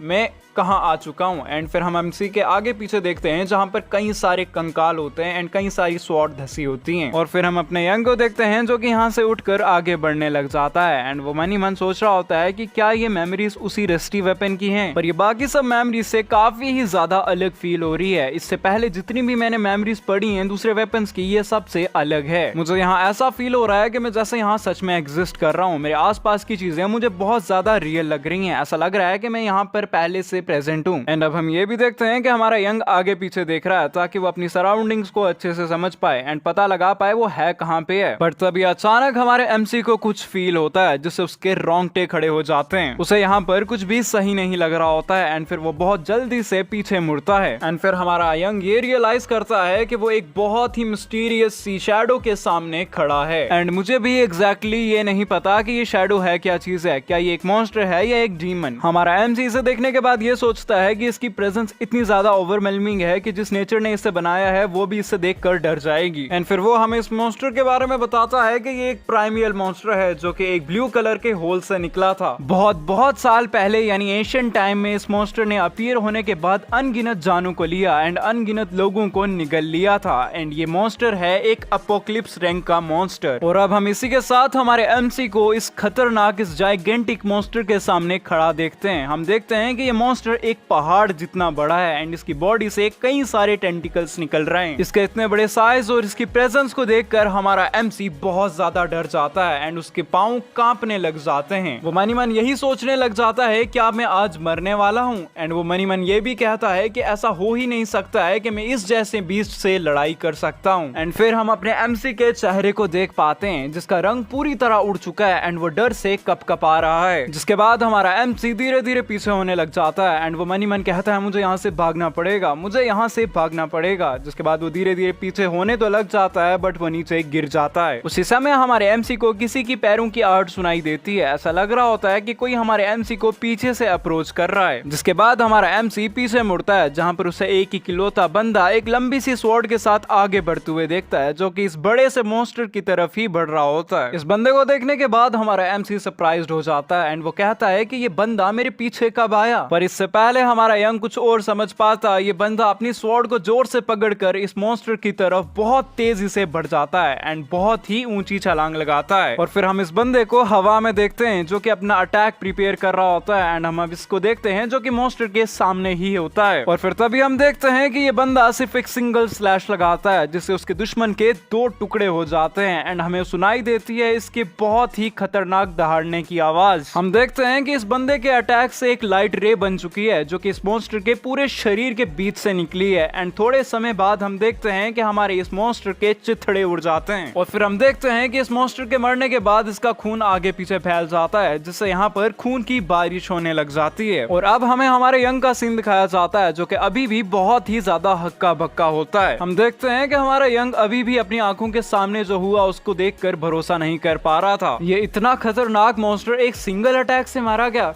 जरा रुको वो बंदा कहाँ गया। ये रियलाइज करने के बाद हमारा यंग अपने आगे पीछे उस बंदे को ढूंढने लग जाता है। तभी हम देखते हैं कि ये बंदा हमारे यंग के सामने ही खड़ा है एंड फिर हम इस बंदे को देखते हैं, इसी मार्शल आर्टिस्ट को देखते हैं जो कि हमारे एमसी की तरफ पीछे मुड़कर देखता है। और फिर ये बंदा हमारे एमसी की आंखों में आंखें डालकर बहुत ही खतरनाक तरह से पूछता है कि तुम हो कौन हो। इस मार्शल आर्टिस्ट का ये सवाल सुनने के बाद हमारे एमसी के शरीर के रोंगटे खड़े हो जाते हैं एंड फिर हमारा एमसी सरप्राइज होते हुए सोचता है कि क्या ये मुझे देख सकता है। एंड फिर ये मार्शल आर्टिस्ट हमारे यंग की तरफ बढ़ते हुए कहता है कि तुम यहाँ क्यों हो। एंड फिर ये मार्शल आर्टिस्ट हमारे एमसी के सामने आकर खड़ा हो जाता है एंड अपनी स्वॉर्ड को अटैक करने की पोजीशन में लाते हुए कहता है कि ये एक मर्सी का एक्ट है, मैं तुम पे मर्सी कर रहा हूँ एंड मैं तुम्हें बिना किसी दर्द की मौत दे रहा हूँ। जिसके बाद हम देखते हैं कि ये मार्शल आर्टिस्ट बहुत ही लीथल सी स्ट्राइक हमारे एमसी पर कर देता है। ये सब देखने के बाद हमारा यंग बहुत ही ज्यादा डरा होता है बट देन हमारा यंग अपनी आंखें इसी बेसमेंट में फिर से खोलता है और यहीं पर यह इल्यूजन खत्म हो जाता है। हमारा एमसी इस इल्यूजन से बाहर बाहर आने के बाद बहुत लंबी लंबी सांसें लेता है एंड उसके शरीर की बुरी हालत होती है, उसके शरीर में पसीना ही पसीना आया होता है। और फिर इसी के बाद हम देखते हैं कि हमारे एमसी के हाथ से ये रस्टी स्वॉर्ड भी नीचे गिर जाती है। एंड फिर हम अपने टेंस्ड एमसी को देखते हैं जो कि अभी बहुत ही ज्यादा कंफ्यूज्ड होता है एंड फिर वो अभी के सीन को याद करने लग जाता है। एंड फिर वो अपने जब हाथ को देखता है उसके हाथ अभी भी कांप रहे होते हैं, उसके शरीर को अभी भी डर लग रहा होता है। वो सोचता है कि वो प्रेशर अभी भी मेरी बॉडी पे है जिस वजह से मेरी बॉडी अभी भी कांप रही है। ऐसा लग रहा है कि वो सब कुछ सच में सच था। पर इससे पहले कि वो अपनी सिचुएशन को स्टेबल कर पाता तभी उसे एक अजीब सी चीज दिखती है। उसे दिखता है कि ये रस्टी स्वॉर्ड के ऊपर से जितना भी जंग होता है ये गल कर निकल जाता है, जिसे देखने के बाद हमारा एमसी फिर से कंफ्यूज हो जाता है। एंड फिर वो इसी कंफ्यूजन के अंदर इस स्वॉर्ड को उठाते हुए कहता है कि ऐसा पॉसिबल भी कैसे है। और फिर जैसे कि हमारा यंग इस वेपन को अपने हाथ में लेता है वो कुछ रियलाइज करता है। वो कहता है कि इसमें कोई दोहराई नहीं है, ये वही है। और फिर हम देखते हैं कि इसी थॉट के साथ हमारा यंग अपनी उंगली पे एक छोटा सा कट लगाता है एंड एक ब्लड के ड्रॉप को इस स्वॉर्ड पे यानी इस डैगर पे डालता है। एंड यंग ये सब करते हुए मन ही मन यही कह रहा होता है कि इसी के साथ मैं 10,000 सोल्जर्स का मास्टर बन जाऊंगा। ये एक तरह का मंत्र है जो कि ये एक्टिवेट करने के लिए कह रहा है, ठीक है, यंग कह रहा है। और फिर हम अगले ही सीन में देखते हैं कि इस वेपन के अंदर से ब्लू कलर की लाइट निकलने लग जाती है और फिर ये डैगर हमारे यंग को अपना ऑनर भी स्वीकार कर लेता है। ये सब देखने के बाद हमारा यंग बहुत ज्यादा एक्साइटेड हो जाता है एंड फिर वो इस डैगर की फॉर्म को बदल करके एक स्वॉर्ड कर देता है एंड फिर वो इस स्वॉर्ड को लहराने लग जाता है। और फिर हम कुछ ही देर बाद देखते हैं कि हमारा यंग इस स्वॉर्ड के साथ प्रैक्टिस भी करना शुरू कर देता है एंड वो कई सारी टेक्निक को भी इस स्वॉर्ड के द्वारा परफॉर्म करता है। एंड फिर यंग इस स्वॉर्ड को अपनी ओरिजिनल फॉर्म में लाते हुए कहता है तो फाइनली मैंने बॉन्डलेस को ढूंढ ही लिया, जिसके बाद हम देखते हैं कि हमारा यंग बहुत ही ज्यादा खुश दिख रहा होता है। इस एपिसोड की शुरुआत में हमें वही पुराने ट्रेनिंग ग्राउंड का सीन दिखाया जाता है जहां से हमें किसी की ट्रेनिंग करने की आवाज आ रही होती है और फिर हमें ये पता चलता है कि ये जो ट्रेनिंग कर रहा है ये बंदा और कोई नहीं हमारा यंग है एंड ये बार बार एक ही टेक्निक को प्रैक्टिस कर रहा होता है एंड बार बार उसे फेलियर ही मिल रहा होता है और बार बार फेल होने के कारण हमारा यंग खुद से इरिटेट भी हो जाता है। एंड फिर वो हमें ये बताता है कि अब एक हफ्ता हो चुका है मुझे बॉन्डलेस को ढूंढे हुए एंड अब मैंने बॉन्डलेस को एक रिंग की फॉर्म में बदल दिया है। एंड देन हमारा यंग अपनी मुट्ठी क्लेंच करते हुए मनी मन सोचता है कि पर वो पहले जो मैंने देखा वो था क्या, एंड ये उसी पास्ट की मेमोरी को याद कर रहा है जब वो अजीब सी दुनिया में पहुंच गया था। और फिर ये मनी मन कहता है कि जब उस बंदे ने उस मोमेंट पे डीमन स्प्लिटिंग टेक्निक को यूज किया तो क्या वो उस टाइम सिर्फ और सिर्फ मुझे उस टेक्निक को दिखाना और उसका सिर्फ नाम बताना चाहता था और वो मेरे को पूरी टेक्निक नहीं बताना चाहता था क्योंकि मैं कमजोर था। और फिर थोड़ी ही देर में यंग परेशान होते हुए कहता है कि चाहे इस टेक्निक की फोर्स कितनी भी थी बट एक्चुअली में वो बंदा बहुत ही ज्यादा स्ट्रॉन्ग और ग्रेसफुल यानी परफेक्ट था। और फिर ये सब सोचने के बाद हमारा यंग मनी मन कहता है कि इसी कारण मैं उस जैसे इस टेक्निक को परफॉर्म नहीं कर सकता हूँ। और फिर तभी हम देखते हैं कि हमारे यंग के चेहरे पे एक स्माइल आ चुकी है एंड फिर वो अपनी बात कंटिन्यू करते हुए आगे कहता है कि पर मैं किसी भी जल्दी में नहीं हूँ, जिसके बाद हम देखते हैं कि वो अपनी स्वॉर्ड से प्रैक्टिस करना कंटिन्यू करने लग जाता है। और फिर वो इस टेक्निक को प्रैक्टिस करते हुए मनी मन यही कह रहा होता है कि मेरी पिछली जिंदगी में मुझे इस क्लैन से बाहर निकाल दिया गया था एंड इसी कारण मुझे कोई अच्छी क्लैन टेक्निक भी सीखने को नहीं मिली थी, पर इस बार मेरे पास कोई अच्छी टेक्निक है एंड ऐसा लग रहा है कि मैं जिंदगी में पहली बार किसी एक अच्छी लेवल की मार्शल आर्ट टेक्निक को सीख रहा हूँ। और फिर हमारा यंग जोश में आते हुए कहता है कि मैं ये कर सकता हूँ, मुझे अच्छे से याद है कि वो बंदा मूव कैसे कर रहा था। और फिर तभी हमारा यंग कुछ रियलाइज करता है एंड वो मनी मन कहता है कि रुको जरा, मैं वो व्यक्ति थोड़ी ना हूँ, मैं तो एक अडल्ट भी नहीं हूँ, मैं तो सिर्फ एक 9 साल का बच्चा हूँ। और ये बात तो जाहिर है कि अगर तो मैं उस व्यक्ति यानी उस अडल्ट के मूव्स को कॉपी करूंगा तो मेरे लिए वो चीज उतनी ज्यादा लाभदायक नहीं रहेगी। और फिर इसी के साथ हमारा यंग अपने फाइटिंग स्टैंस में आते हुए मनी मन कहता है कि इसीलिए मुझे नेचुरली और स्लोली ही अपनी बॉडी को इस टेक्निक के साथ अडेप्ट करना होगा। और फिर हम अगले ही सीन में देखते हैं कि वो अपनी पूरी बॉडी को रिलैक्स कर देता है एंड फिर वो मनी मन कहता है कि स्वॉर्ड को उस तरह पकड़ो जैसे तुम्हारी बॉडी को सही लगता है, जिसके बाद हम देखते हैं कि वो पूरी ताकत से स्वॉर्ड को उठाता है एंड वो सेम टेक्निक को परफॉर्म करता है, जिसके बाद हम देखते हैं कि अगले ही सीन में वो अटैक को लैंड कर देता है एंड इस जमीन की बुरी हालत हो जाती है, यानी यहाँ बहुत बड़े बड़े क्रैक्स आ जाते हैं और इस अटैक के कारण यहाँ धुआं ही धुआं हो जाता है। फिर इसी धुएं में खड़े हमें हमारे यंग को दिखाया जाता है जो कि खुश होता है एंड वो मनी मन कहता है कि मुझे लगता है कि मैं इसे सीख चुका हूँ। एंड फिर वो इस अचीवमेंट से खुश होते हुए मनी मन कहता है कि चलो ये तो सीख लिया मैंने, अब मुझे सिर्फ माना यूटिलाइजेशन की प्रॉब्लम को ही ठीक करना है। तभी यंग मनी मन कहता है कि फर्क नहीं पड़ता, मैं जैसे भी माना को यूटिलाइज करने की कोशिश करूं मैं हमेशा हमेशा ही उस प्रोसेस में फेल हो जाता हूँ। ऐसा लगता है कि मैं उस प्रोसेस की कोई बहुत ही ज्यादा इंपॉर्टेंट चीज को भूल रहा हूँ। एंड फिर हम अपने यंग को भी देख पाते हैं जो कि सच में परेशान दिख रहा होता है, और फिर यंग निराश होते हुए कहता है कि लगता है कि मुझे कोशिश ही करनी पड़ेगी। और फिर अब हम इस सीन में ये भी नोटिस कर पाते हैं कि हमारे यंग को कोई पीछे से छुपकर देख भी रहा है। तभी हमारा यंग कहता है कि चलो फिर से ट्राई किया जाए। तभी हम देखते हैं कि ये जो बंदा या बंदी जो भी हमारे यंग को देख रही होती है वो काफी ही ज्यादा क्रीपी स्माइल देती है, और हम देखते हैं कि जैसे ही हमारा यंग इस स्वॉर्ड से फिर से वो अटैक करने ही वाला होता है तभी ये लड़की हमारे यंग के सामने अचानक ही आ जाती है, एंड फिर वो हमारे यंग की स्वॉर्ड को पकड़ लेती है, और फिर इसी के साथ वो हमारे यंग को आवाज भी लगाती है। ये सब देखने के बाद हमारा यंग काफी ज्यादा हैरान हो जाता है, और फिर इसी के साथ हमें इस लड़की का पूरा चेहरा भी दिखाया जाता है। हम देखते हैं कि लड़की सच में काफी ज्यादा क्रीपी दिख रही है, एंड फिर वो इसी क्रीपी वे में हमारे यंग से पूछती है कि बच्चे तुमने ये स्किल कहां से सीखी। ये सुनने के बाद हमारा यंग सरप्राइज दिख रहा होता है, और फिर इसी के साथ हमारा यंग पीछे मुड़कर इस लड़की को देखता है, एंड फिर वो हेसिटेट करते हुए इससे पूछता है कि तुम कौन हो, ये बताओ। एंड फिर वो मनी मन यही सोच रहा होता है कि काले बाल, ये डार्क सर्कल्स, ये देख के तो यही लगता है कि ये मार्शल ली क्लैन की डायरेक्ट डिसेंडेंट है, यानी मेन ब्लड लाइन से आती है। तभी हम इस लड़की को देखते हैं जो कि हमारे यंग का सवाल सुनने के बाद सरप्राइज्ड हो जाती है, एंड फिर वो हमारे यंग से पूछती है कि क्या तुम मुझे सच में नहीं जानते। और फिर वो आगे रियलाइज करते हुए कहती है कि ओह अच्छा, मुझे लगता है कि तुम सच में मुझे नहीं जानते होगे। ऐसा है ना कि मैं ज्यादा बाहर निकलती नहीं हूँ। और फिर से अगले सीन में हम देखते हैं कि ये लड़की मुस्कुराते हुए हमारे यंग से उसका नाम पूछती है। वो कहती है कि चलो मुझे अपना नाम तो बताओ, जिसके जवाब में हमारा यंग उससे कहता है कि मेरा नाम यंग है। हम देखते हैं कि ये सुनने के बाद ये लड़की कुछ ज्यादा ही खुश हो जाती है, एंड वो हमारे एमसी के हाथ को पकड़कर उसे आगे पीछे झाड़ने लग जाती है, एंड वो कहती है कि तुम्हारा नाम जियोल है, मतलब जियोल का मतलब यंग होता है आई थिंक कोरियन में। और फिर वो आगे कहती है कि कितना यूनिक नाम है तुम्हारा, वैसे मेरा नाम ली ग्योंघा है, तुमसे मिलकर अच्छा लगा। तभी हम अपने बेचारे यंग को देखते हैं जिसे पटका जा रहा था, जो कि काफी ज्यादा इरिटेट होता है, एंड वो मन ही मन कहता है ओह ये तो मेरी यंगेस्ट आंट है, एंड यहाँ से हमें पता चलता है कि इसकी सबसे छोटी बुआ है। तभी उसे जॉन की बात याद आती है, जहाँ पर जॉन उसे इसी आंट के लिए कह रहा होता है कि वो बाकी सबसे थोड़ी अलग है, जिस कारण तुम्हारे दादाजी उसे कुछ खास पसंद नहीं करते थे। हमारा यंग ये बातें याद करते हुए कहता है कि मुझे याद है ये सब बातें मुझे जॉन ने यानी उसके अंकल ने उसकी पास्ट लाइफ में बताई थी। और फिर तभी हम अपने यंग को देखते हैं जो कि काफी ही डार्क एक्सप्रेशन देते हुए कहता है कि पर ज्यादा जरूरी चीज ये है कि वो ये क्यों नहीं कंसिडर करती कि वो कुछ ज्यादा ही स्ट्रॉन्ग है। और फिर हम अपने यंग को बड़ी ही खस्ता हालत में यहाँ जमीन पे पड़ा हुआ देखते हैं, जिसकी हालत कुछ ज्यादा ही बुरी है। ये सब देखने के बाद उसकी आंट उससे कहती है कि यार तुम तो कुछ ज्यादा ही कमजोर निकले। और फिर तभी हमारे एमसी की आंट उसे पुकारती हैं। ये सुनने के बाद हमारे यंग की हालत फिर से टाइट हो जाती है, एंड फिर तभी हम देखते हैं कि उसकी आंट फिर से उसी डार्क एक्सप्रेशन से उससे पूछती हैं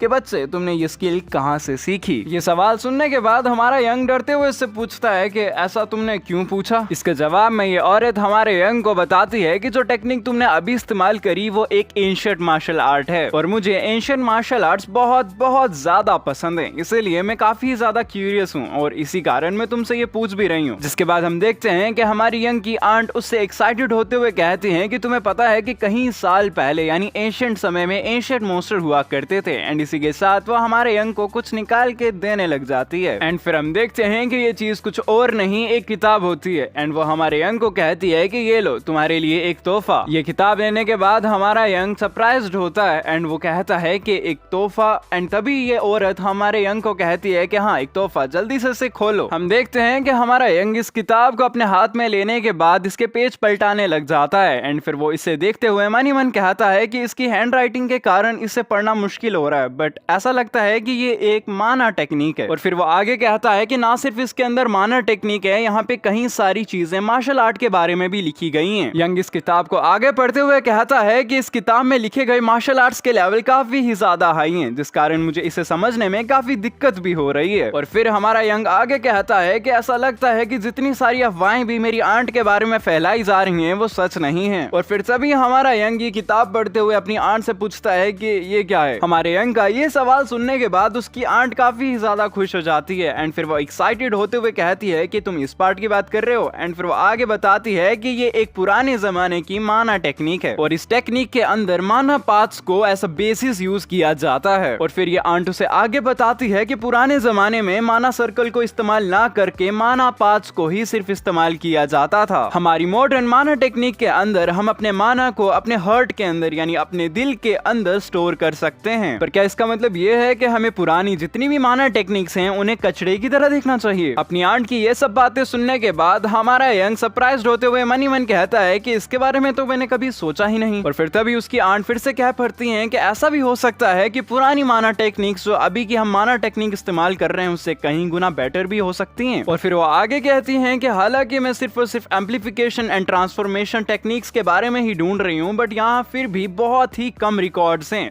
यानी इन ओल्ड मार्शल आर्ट टेक्निक्स के बारे में। अपनी आंट की ये सब बातें सुनने के बाद हमारा यंग ये रियलाइज करता है कि उसकी आंट इनडायरेक्टली बोनलेस की माना टेक्निक की बात कर रही हैं। तभी हम देखते हैं कि हमारा यंग अपनी आंट को कहता है कि आंट अब थोड़ी देर रुकिए, जिसके बाद वो कहीं को भाग जाता है। ये सब देखने के बाद उसकी आंट कहती हैं कि क्या हुआ। इससे पहले कि उसकी कंफ्यूज्ड आंट कुछ और सोच पाती, हमें सीन फिर से हमारे यंग का दिखाया जाता है। हम देखते हैं कि हमारे यंग ने अपने हाथों में अपनी तलवार को ले रखा है एंड फिर वो अपने आप को शांत करते हुए कंसंट्रेट करने लग जाता है एंड मनी मन कहता है कि माना हार्ट से जो माना निकलता है वो पूरी बॉडी में जाता है। और फिर अब हम देख पाते हैं कि उसका माना उसके हार्ट से निकलकर पूरी बॉडी में जा रहा है। तभी हमारा यंग मनी मन कहता है कि मैं जितना भी माना मेरे माना सर्कल में जाएगा मैं उसे रिजेक्ट कर दूंगा और इस बार मैं सिर्फ और सिर्फ माना पाथ का इस्तेमाल करूंगा। और इसी समय पे हमारा यंग अपनी आंखें भी खोल देता है एंड फिर वो मनी मन कहता है कि यही वो माना यूटिलाइजेशन टेक्निक है उसी बंदे की जो मैं समझ नहीं पा रहा था और ये उसी पुराने मार्शल आर्टिस्ट की बात कर रहा है। एंड फिर इसी के साथ वो अटैक करते हुए मनी मन कहता है कि इस बार ये काम करेगा एंड हम देखते हैं कि वो अटैक कर देता है और ये अटैक पिछले अटैक से कहीं गुना ज्यादा स्ट्रॉन्ग होता है। हम देखते हैं कि इस अटैक को देखने के बाद उसकी आंट और हमारा एमसी दोनों काफी ही ज्यादा हैरान होते हैं। हम देखते हैं कि ये टेक्निक देखने के बाद हमारा एमसी काफी ही ज्यादा खुश हो जाता है एंड वो मनी मन कहता है कि मैंने ये कर दिखाया एंड वो कहने ही वाला होता है कि ये सक्सेसफुल रहा, पर उससे पहले ही उसकी आंट उसकी तरफ तेजी से आ जाती हैं एंड उसे पकड़ के कहती हैं कि कैसे तुमने इसे कैसे किया। और फिर वह हमारे परेशान एमसी से पूछती हैं कि अगर मैं गलत नहीं हूं तो ये एम्पलीफिकेशन टेक्निक है, क्या मैं सही कह रही हूं। अपनी आंट का इतना क्रेजी रिएक्शन देखने के बाद हमारा यंग परेशान हो जाता है एंड फिर वो जवाब देते हुए कहता है कि हाँ ये एम्पलीफिकेशन टेक्निक ही है। ये सुनने के बाद उसकी आंट फिर से उसे झंझोड़ते हुए पूछती हैं कि तुमने इसे किया कैसे। इसके जवाब में हमारा यंग कहता है कि मैंने बस कर दिया। ये सुनने के बाद उसकी आंट इरिटेट हो जाती हैं एंड वो उससे पूछती हैं कि हाँ कर तो दिया बट किया कैसे। एंड फिर अब हम अपने यंग को देख पाते हैं जो इन सवालों से परेशान होते हुए अंत में उससे कहता है कि अच्छा मुझे तुम्हें ये बताना क्यों चाहिए। ये सब सुनने के बाद उसकी आंट उससे कहती हैं कि जो मैंने किताब तुम्हें दी थी उसी से तुम इस सब के बारे में समझ पाए हो, इसीलिए तुम्हें मुझे बताना पड़ेगा। वो आगे हमारे यंग को बताती हैं कि मैं पिछले 10 साल से लगातार इस टेक्निक को इस्तेमाल करने का तरीका ढूंढ रही हूँ। जब मुझे इस क्लैन से निकाल दिया गया था उसके बाद भी मैंने इसकी खोज जारी रखी, तो प्लीज मुझे इसके बारे में बता दो, तुम जो कहोगे मैं वो करने के लिए तैयार हूँ। ये सब सुनने के बाद हमारा यंग परेशान हो जाता है एंड फिर वो कुछ कह भी नहीं पाता है। और फिर फाइनली हमारा यंग अपनी आंट को कहता है कि तुम्हें मुझसे 3 वादे करने पड़ेंगे। ये सुनने के बाद उसकी आंट उससे पूछती हैं तो क्या हैं वो वादे। तभी हमारा यंग बोल पड़ता है कि पहली बात तो ये कि तुम मेरे बारे में किसी और से बात नहीं कर सकती हो जब तक कि मैं तुम्हें उसके लिए परमिशन नहीं देता हूँ। ये सुनने के बाद उसकी आंट कंफ्यूज्ड होते हुए उससे पूछती हैं कि तब भी नहीं जब मेरे बड़े भाई यानी तुम्हारे फादर ने पूछा तब भी मैं तुम्हारे बारे में नहीं बता सकती हूँ, ऐसा क्यों। इसके जवाब में हमारा यंग सांस छोड़ते हुए कहता है कि मुझे अच्छा नहीं लगता जब लोग मेरे बारे में बात करते हैं। ये सुनने के बाद उसकी आंट उससे कहती हैं कि ओह अच्छा ऐसा है क्या, मुझे भी अच्छा नहीं लगता जब लोग मेरे बारे में बात करते हैं। और फिर अब हम अपने यंग को देख पाते हैं जो अपनी आंट की ये बातें सुनने के बाद ये नोटिस करता है कि वो काफी सैड दिख रही हैं। तभी हमारा यंग उसके सामने उसकी दूसरी शर्त रखता है एंड वो उससे कहता है कि दूसरी बात तो ये कि तुम आगे से कभी भी मुझसे झूठ नहीं कहोगी। और मैं ये इस कारण कह रहा हूँ ताकि हम दोनों एक दूसरे पे सच में भरोसा कर पाएं। और फिर अब हम देखते हैं कि अपनी नेफ्यू की ये सब बातें सुनने के बाद ये आंट काफी ज्यादा परेशान हो जाती है एंड फिर तभी अगले सीन में हम देखते हैं कि वो फिर से डिटरमाइन हो चुकी हैं एंड वो कहती है कि ठीक है मैं ये सब शर्तें मानने के लिए बिल्कुल तैयार हूँ, तो चलो मुझे आखिरी शर्त बताओ। और फिर इसी के बाद हम देखते हैं कि हमारा यंग अपनी आंट को कहता है कि तीसरी शर्त है कि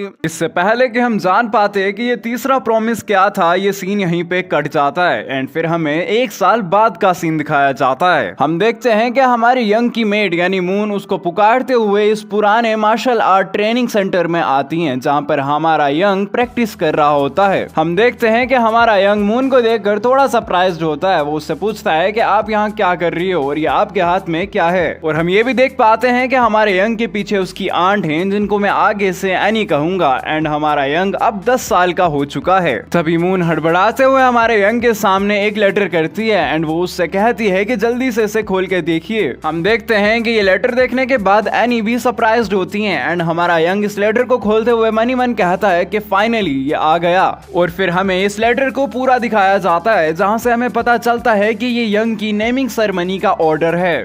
तभी हमारा यंग ये नोटिस करता है कि जहां पेट्रियार्क का नाम होना चाहिए था वहां उसके भाई का नाम लिखा गया है। ये देखने के बाद यंग मन ही मन कहता है कि बड़े भाई का नाम यहाँ पे क्या कर रहा है, क्या इसका मतलब ये है कि फादर अभी घर पे नहीं है? पर मैंने तो नहीं सुना कि फादर कहीं जा रहे थे। पर हम यंग के पीछे उसकी आंट एनी को देख सकते हैं जो कि काफी ज्यादा कांप रही होती हैं एंड अगले ही सीन में वो गुस्से से चिल्लाते हुए कहती हैं कि एक नेमिंग सेरेमनी। ये सब देखने के बाद हमारा यंग भी सरप्राइज्ड हो जाता है। अपनी आंट को ऐसा रिएक्ट करता देख यंग उससे पूछता है कि अब क्या हुआ। तभी उसके जवाब में उसकी आंट उससे कहती है कि मैं अभी ही कुछ सीखने लगी थी, मुझे तुम्हारी गाइडेंस आगे भी चाहिए। एनी आगे भी गुस्से से चिल्लाते हुए हमारे यंग को कहती है कि अगर तो तुम नेमिंग सेरेमनी में गए तो तुम्हें वहां पर रुकना पड़ेगा, इसलिए तुम मत जाओ, तुम वहां पे नहीं जा सकते हो। अपनी आंट को ऐसा रिएक्ट करता देख हमें यंग मनी मैन बताता है कि उस डील को हुए अब 1 साल हो चुका है एंड उस टाइम से हम लगातार माना टेक्निक पे ही रिसर्च कर रहे हैं। मॉडर्न माना टेक्निक जिसमें हमारे माना सर्कल को एज कोर इस्तेमाल किया जाता है एंड पास्ट माना टेक्निक जिसके अंदर माना पार्ट्स को एज कोर इस्तेमाल किया जाता है। मेरी आंट का सपना है कि वो इन दोनों को कंबाइन करके एक नई माना टेक्निक बनाएं और ये जो टेक्निक पुरानी माना टेक्निक एंड मॉडर्न माना टेक्निक को कंबाइन करके बनाई जाएगी वो इन दोनों से कहीं गुना ज्यादा स्ट्रॉन्गर होगी।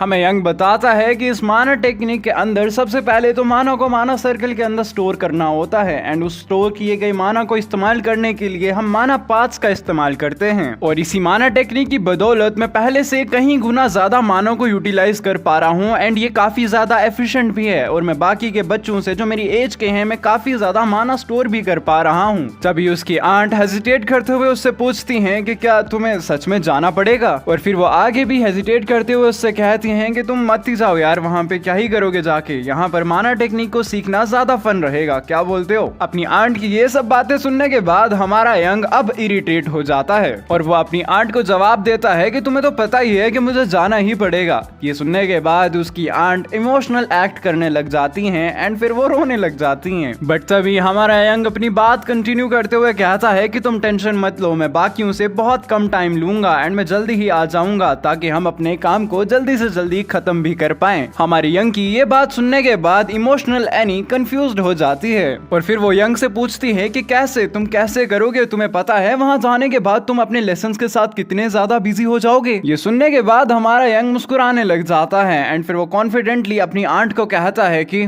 मैं माना टेक्निक की ट्रेनिंग और पुराने मार्शल आर्ट की रिकवरी दोनों एक साथ करूंगा और इसी के साथ मैं अपने लेसन्स को भी लूंगा। और फिर अगला सीन हमें एक डिफरेंट हॉल का दिखाया जाता है जहां पर हम देखते हैं कि हमारा यंग और उसकी बहन दोनों को एक अजीब से कैप्सूल एक ट्यूब के अंदर बिठाया गया है और फिर तभी यहाँ खड़ा इंस्ट्रक्टर कहता है कि चलो आज की ट्रेनिंग को शुरू किया जाए एंड वो इन लोगों को बताता है कि तुम्हारा फर्स्ट टास्क ये है कि तुम्हें आधे घंटे के लिए मैजिकल अटैक्स को इंड्योर करना पड़ेगा। तभी हमें इस इंस्ट्रक्टर का इंट्रोडक्शन दिखाया जाता है जहां से हमें पता चलता है कि इस बंदे का नाम जंगवुक है जो कि ब्लड टाइगर ग्रुप का एक इंस्ट्रक्टर लीडर है। वो यंग की ट्रेनिंग को देखने के बाद कहता है कि ये फिर से बाकी सबसे काफी अलग है और फिर तभी हम देख सकते हैं कि जो भी अटैक हमारे यंग पे इस ट्यूब में बैठे बैठे हो रहे थे उसे यंग अपनी टेक्निक से काफी आसानी से डिफ्लेक्ट कर रहा था। यंग को ऐसा करता देख ये इंस्ट्रक्टर मन ही मन कहता है कि मुझे तो लगा था कि 9th सन आराम से इस एग्जाम में फेल हो जाएगा बिकॉज उसे कोई भी बेसिक ट्रेनिंग नहीं दी गई है, पर ऐसा लगता है कि मैं गलत था बिकॉज ये तो अभी ही अपनी माना टेक्निक को यूज कर रहा है ताकि वो इन अटैक्स को डिफ्लेक्ट कर पाए। तभी हम देखते हैं कि यंग काफी तीखी नजरों से इस इंस्ट्रक्टर की तरफ देखता है। ये देखने के बाद इंस्ट्रक्टर भी थोड़ा नर्वस हो जाता है और मन ही मन सोचता है कि ये बच्चा अपने आप को टेस्ट कर रहा है, ये अपने आप को 8th डॉटर के साथ कंपेयर कर रहा है एंड जानना चाहता है कि वो इससे कितना ज्यादा स्ट्रॉन्ग या कमजोर है। ये बच्चा हम पे प्रेशर बना रहा है जिससे हम इसको हाई लेवल के लेसन्स दें, बट हम ये चीज नहीं भूल सकते कि ये सिर्फ एक 10 साल का नाजायज बेटा है। और अब हम इस शॉक्ड इंस्ट्रक्टर को भी देख सकते हैं जो कि मन ही मन कह रहा होता है कि क्या ये बच्चा सच में नाजायज औलाद है? नहीं, अब तो ये बच्चा इतना ज्यादा टैलेंटेड है कि इसे नाजायज बोलना भी बहुत ही ज्यादा डिसरिस्पेक्टफुल होगा। और फिर तभी हम देखते हैं कि इंस्ट्रक्टर अपनी मुट्ठी क्लेंस करते हुए मन ही मन कहता है कि अब मैं आगे से अपने बिहेवियर पे काफी ध्यान दूंगा। और फिर ये हमारे यंग के लिए कहते हैं कि मुझसे जितना भी हो पाएगा मैं उसे best of the best teaching देने की कोशिश करूंगा। ये यंग की बात कर रहे हैं यहाँ पे। वो आगे कहते हैं कि ये हमारे यंग के लिए एक नेमिंग सेरेमनी से कुछ ज्यादा ही होगा। तभी हम देखते हैं कि ये ट्रेनिंग, ये टेस्ट खत्म हो चुका है एंड हमारा यंग बार अंगड़ाई लेते हुए कहता है कि चलो खत्म हुआ। एंड फिर वो थोड़ा इरिटेट होते हुए कहता है कि क्या पागल घराना है, यहाँ पे छोटे छोटे बच्चों को एक ऐसी ट्यूब के अंदर डाल दिया जाता है जहाँ पर तुम्हारे पे मैजिक अटैक होते हैं ताकि तुम बस मैजिक अटैक से वाकिफ हो पाओ। चलो छोड़ो जो भी है, बट मैंने कभी ये एक्सपेक्ट नहीं किया था कि वो इंस्ट्रक्टर मुझसे रूड होने के लिए माफी मांगेगा। मैंने नोटिस तो किया था कि उसका रवैया शुरुआत में मेरे साथ कुछ अच्छा नहीं था, बट अगेन मुझे पहले थोड़ी रेस्ट ले लेनी चाहिए। बट तभी हम देखते हैं कि उसके पीछे कोई अचानक से आ जाता है और फिर वही इंसान हमारे यंग पे अचानक से अटैक भी कर देता है, जिसे हमारा यंग काफी आसानी से रोक लेता है। और ये इंसान और कोई नहीं, हमारे यंग की बहन ही होती है। और फिर तभी हम देखते हैं कि हमारी यंग की बहन उसे कहती है कि बास्टर्ड मुझे तुमसे बात करनी है। और फिर इसी के साथ हम हुआ यानी यंग की बहन को काफी गुस्से में और सीरियस देख सकते हैं। यंग उसके हाथ को पीछे चटकते हुए कहता है कि तुम करना क्या चाहती हो। ये सुनने के बाद हुआ भड़क जाती है। वो कहती है कि अपनी जबान संभाल के बात करो, तुम्हें पता है ना कि तुम एक नाजायज औलाद हो और मैं एक जायज औलाद हूँ, और इसी के साथ साथ मैं तुमसे बड़ी भी हूँ। माहौल खराब होता देख हमारा यंग मनी मन कहता है कि मुझे इस सब के साथ डील नहीं करना है। एंड फिर वो हुआ को कहता है कि मुझे तुमसे बात नहीं करनी है। पर अगले ही सीन में हम देखते हैं कि हुआ हमारे यंग पे अटैक कर देती है, ये चिल्लाते हुए कि मुझे इग्नोर मत करो। तभी हम देखते हैं कि हमारा यंग उसके अटैक को देखकर कहता है कि क्या ये माना यूज कर रही है इस अटैक में। फिर वो परेशान होते हुए मनी मन कहता है कि मैं बस इसे इग्नोर करना चाहता था,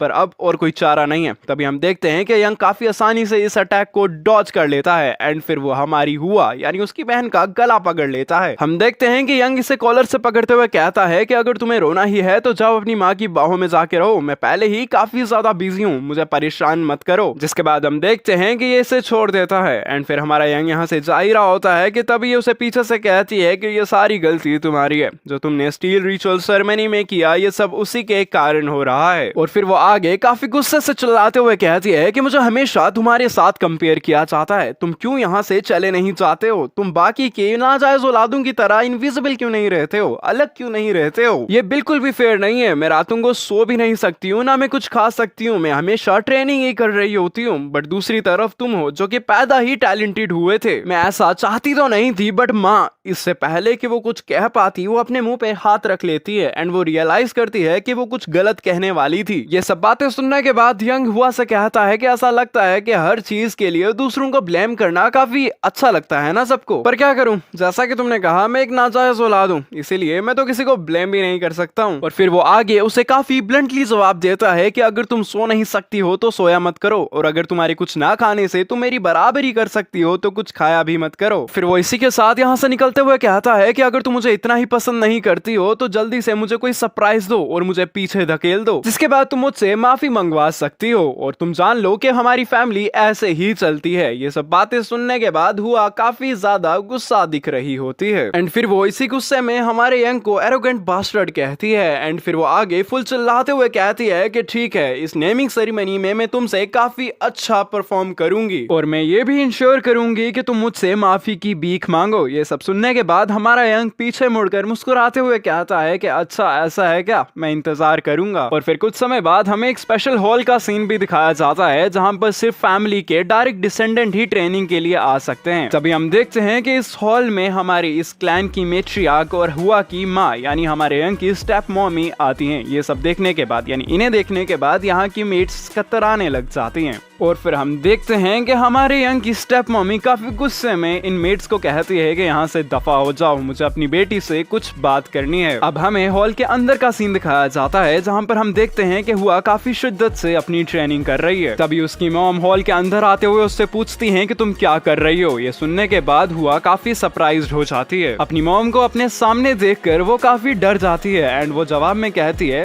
वो भी कतराते हुए, कि मैं ट्रेनिंग कर रही थी। तभी उसकी मॉम आगे से उससे कहती हैं कि मैंने सुना कि तुम हार गई। और फिर वो आगे काफी गुस्से से कहती हैं कि मैंने तुम्हें अच्छे से बताया था ना कि तुम्हें अपने राइवल्स के साथ कैसा ट्रीट करना चाहिए। मैं तुमसे काफी ही ज्यादा डिसअपॉइंट हो चुकी हूँ। अगर तुम्हें मुझसे बार बार डांट नहीं सुननी है तो ऐसी हरकतें करना बंद कर दो। अब तो मैं तुम्हें लेक्चर देना भी नहीं चाहती हूँ। हम देख पाते हैं कि ये सब बातें सुनने के बाद हुआ काफी ही ज्यादा सैड हो चुकी है।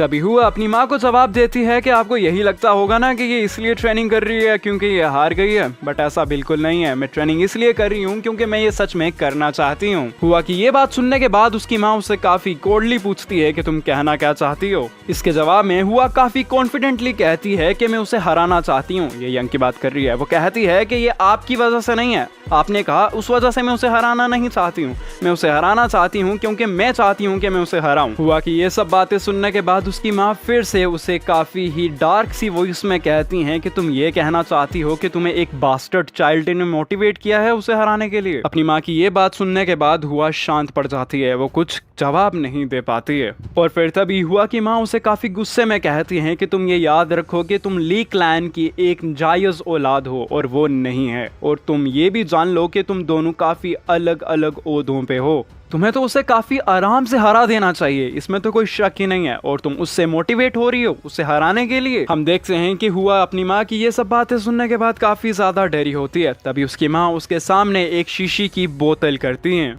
वो आगे हुआ को कहती हैं कि इसका नाम ड्रीम लाइक ट्रांस है और ये एक बहुत ही लीथल पॉइजन है। ये देखने के बाद हुआ भी हक्की बक्की रहती है। और फिर हुआ कि माँ उसके हाथ में ये शीशे की बोतल रखते हुए कहती है कि अगर तुम उसको सरपास नहीं कर सकती तो उसे अपने रास्ते से ही हटा दो। एंड फिर हुआ कि मॉम यहाँ से जाते हुए उससे कहती हैं कि यही हमारी फैमिली का तरीका है। और ये हम देख पाते हैं कि हुआ ये सब देखने के बाद काफी ही ज्यादा सरप्राइज्ड और शॉक्ड दोनों है। यो, क्या हाल है सबके? This is Kim Kun and या अगर तुम अभी तक वीडियो देख रहे हो तो इसका मतलब ठीक है, तुमने याद किया मुझे, ठीक है, तुम वीडियो देखने आए हो। बट स्टिल मैं तुम्हें यहाँ एक बहुत ही ज़रूरी सूचना देने आया हूँ, जो कि है इसके आगे की जो एक्सप्लेनेशन है, it will be a roller coaster ride for you guys, because ये एक्सप्लेनेशन मैंने अपने काफ़ी लंबे ब्रेक के बाद ही की है। एंड मैंने एक ही ट्राई में, मतलब एक ही बार में सब एक्सप्लेन कर दिया। एंड आई नो तुम जब इसको देखोगे तो तुम्हें ऐसा लगेगा कि क्यों भाई इतनी बकवास क्यों की तूने इसमें। So let me tell you guys के हाँ, मैंने कर दी बकवास, अब मुझे नहीं पता। अब ट्राई करना कि तुम इरिटेट होने की जगह ज़्यादा इसको एंजॉय करो एंड मुझे फीडबैक भी देना। और या इसके आगे मैं कोशिश करूँगा कि मैं अच्छी वीडियोस लाऊं, ऐसी बकवास ना करूं, but still I think it is good. So yeah now let's just continue the video. मेरे को बाद में दे देना गालियाँ, ठीक है, कमेंट्स में। मैं मिलता हूँ तुम्हें अब वीडियो की एंडिंग में।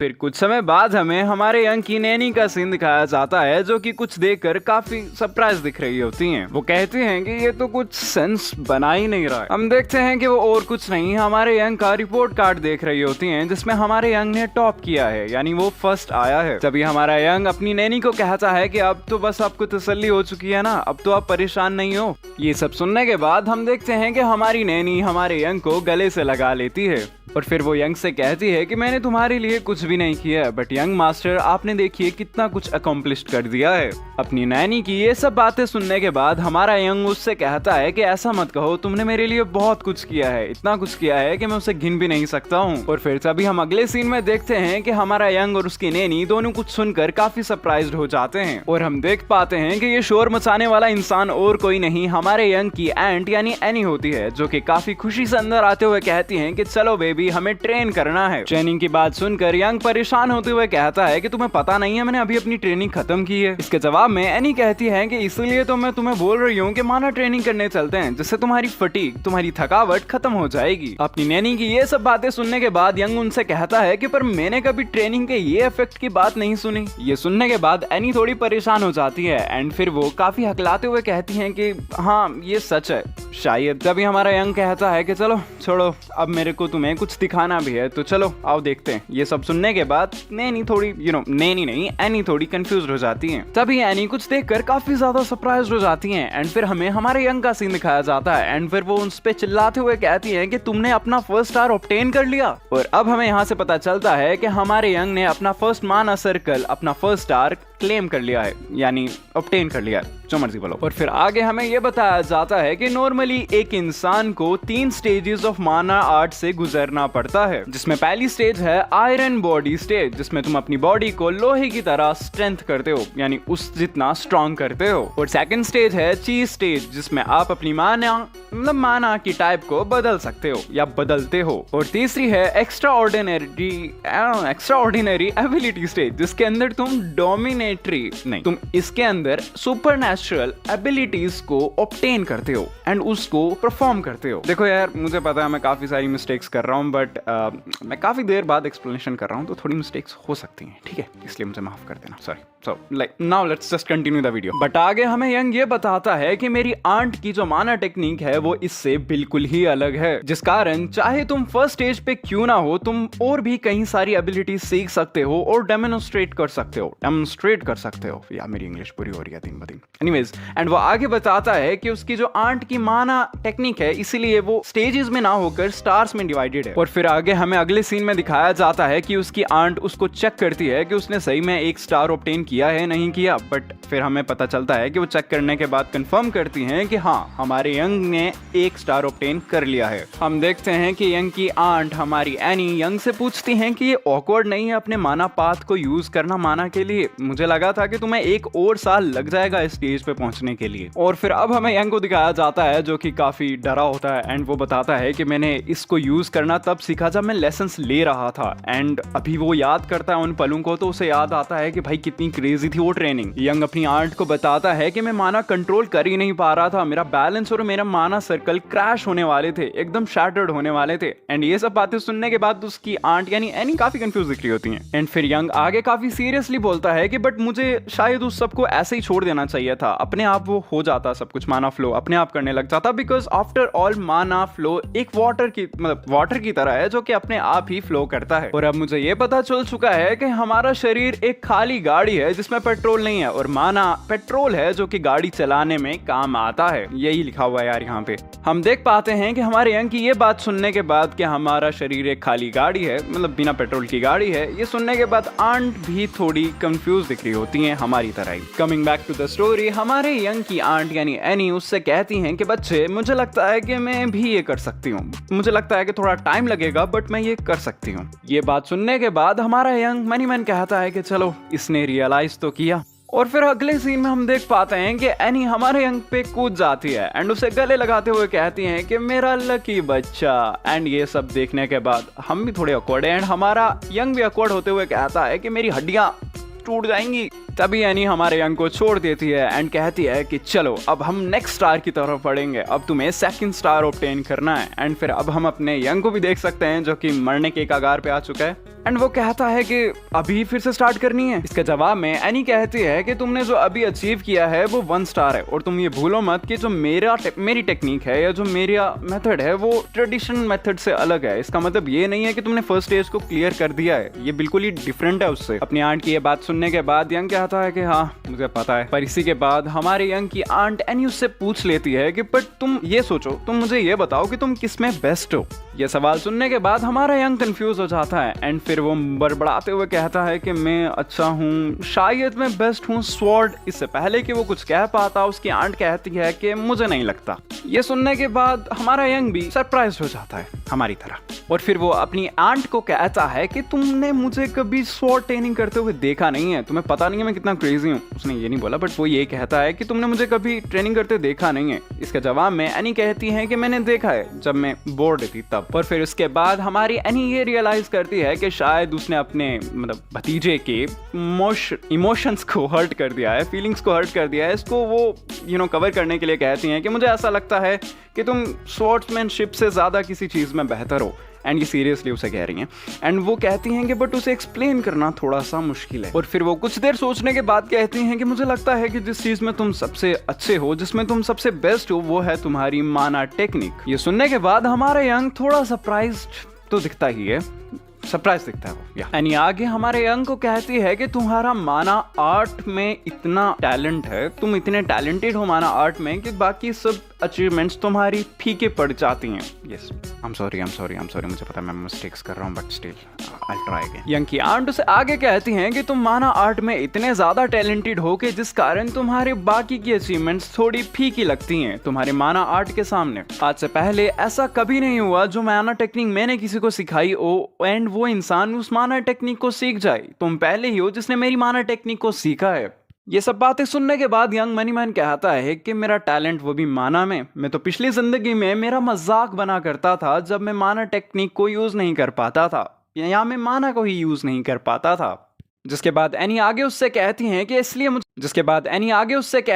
इसलिए मुझे लगता है कि तुम आराम से 2 स्टार्स को ऑब्टेन कर लोगे एंड वो तुम्हारे लिए बिल्कुल भी मुश्किल नहीं है। और अगर तुमने 2 स्टेजेस यानी 2 स्टार को ऑब्टेन कर लिया तो वो तुम्हारे लिए बहुत ही ज्यादा बेनिफिशियल है, बिकॉज उसके बाद तुम्हारे लिए नेमिंग सेरेमनी एक पीस ऑफ केक रहेगा। तो इसीलिए मैं अब से तुम्हें आगे बहुत सारी यूजफुल प्रॉपर टेक्निक सिखाने वाली हूँ, तो तुम्हें फोकस करना है। जिसके जवाब में हमारा यंग कहता है कि ओके बट आंटी तुम ये तो बताओ कि तुम्हारे साइड पे तुम्हारे बाजू पे ये क्या रखा हुआ है। ये सुनने के बाद हमारी एनी भी थोड़ी सरप्राइज दिखती है, नहीं वो कहती है अच्छा ये। जिसके बाद हम देखते हैं कि हमारे यंग की तरफ एक बहुत ही जोर से चीज नहीं, हमारे यंग के बाजू से एक बहुत ही खतरनाक और स्पीड से कोई चीज निकलती है एंड पीछे जाकर क्रैक्स कर देती है। और फिर इसी के साथ एनी अपनी बात कंप्लीट करते हुए कहती हैं कि ये तो मेटल बॉल्स हैं एंड वो बहुत ही ज्यादा खुश दिख रही होती हैं वो बॉल फेंकने के बाद। पागल औरत। एनी यंग से कहती हैं कि तुम्हें माना यूज करते हुए ही मूव करना है, क्योंकि जो तुम माना आर्ट्स यूज कर रहे हो, जो तुम प्रैक्टिस कर रहे हो, वो एक डेड माना आर्ट्स है और उसमें तुम्हारा कंट्रोल होना बहुत ज्यादा जरूरी है। जिसके बाद कहती हैं कि चलो अब इसे शुरू किया जाए।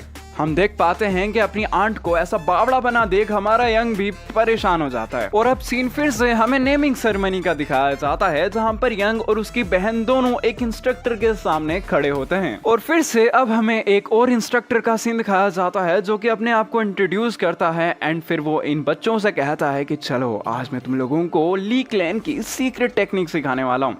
एंड ये बंदा जो भी है इसको मैं सॉरी, और आगे से मैं इस इंस्ट्रक्टर को पप्पू कहूंगा, थोड़ा पर्सनल चॉइस है। इस इंस्ट्रक्टर का नाम बताना उतना जरूरी नहीं है, तो इसलिए हम स्टोरी को आगे कंटिन्यू ही करते हैं। हम देखते हैं कि ये इंस्ट्रक्टर इन दोनों को कहता है कि जाओ अपनी मर्जी का कोई सा भी वेपन उठा लो। वो इन लोगों से कहता है कि मैं तुम्हें सिर्फ 1 मिनट दूंगा, तो इसलिए अपना टाइम बिल्कुल भी वेस्ट मत करना। जिसके बाद ये दोनों जाकर अपने मनपसंद वेपन उठा लेते हैं और हम साफ देख पाते हैं कि ये दोनों एक दूसरे से बिल्कुल भी खुश नहीं है। तभी हमारा यंग अपनी बहन से पूछता है कि तुम मेरी तरफ घूर क्यों नहीं हो, तुम्हें कुछ कहना है क्या मुझसे। ये सुनने के बाद उसकी बहन उससे कहती है कि तुम्हें कौन घूर रहा है, मुझे कुछ नहीं कहना तुमसे। और फिर अब हम देखते हैं कि हमारा यंग कोई वेपन ढूंढ रहा होता है। तभी उसकी बहन उससे आराम से पूछती है कि तुम स्वॉर्ड ही तो यूज करते हो ना। इसके जवाब में हमारा यंग कहता है कि नहीं। ये सुनने के बाद उसकी बहन सरप्राइज हो जाती है एंड वो कहती है कि क्या, जब भी तो तुम वेपन की ट्रेनिंग कर रहे होते तब तो तुम डेफिनेटली स्वॉर्ड यूज करते हो। ये सब सुनने के बाद हमारा यंग इस सब बकवास को इग्नोर करता है एंड अपने वेपन्स लेके आगे चला जाता है। मैं भी यही करता। यंग को मल्टीपल वेपन्स लाता देख उसका इंस्ट्रक्टर उससे पूछता है कि तुम कर क्या रहे हो। इसका जवाब में हमारा यंग कहता है कि तुमने कहा जाओ वेपन उठा के ले आओ एंड मैं भी तो यही कर रहा हूँ। एक बच्चे से रोस्ट होने के बाद ये इंस्ट्रक्टर उससे कहता है कि मैंने तुम्हें ये कहा था कि तुम वो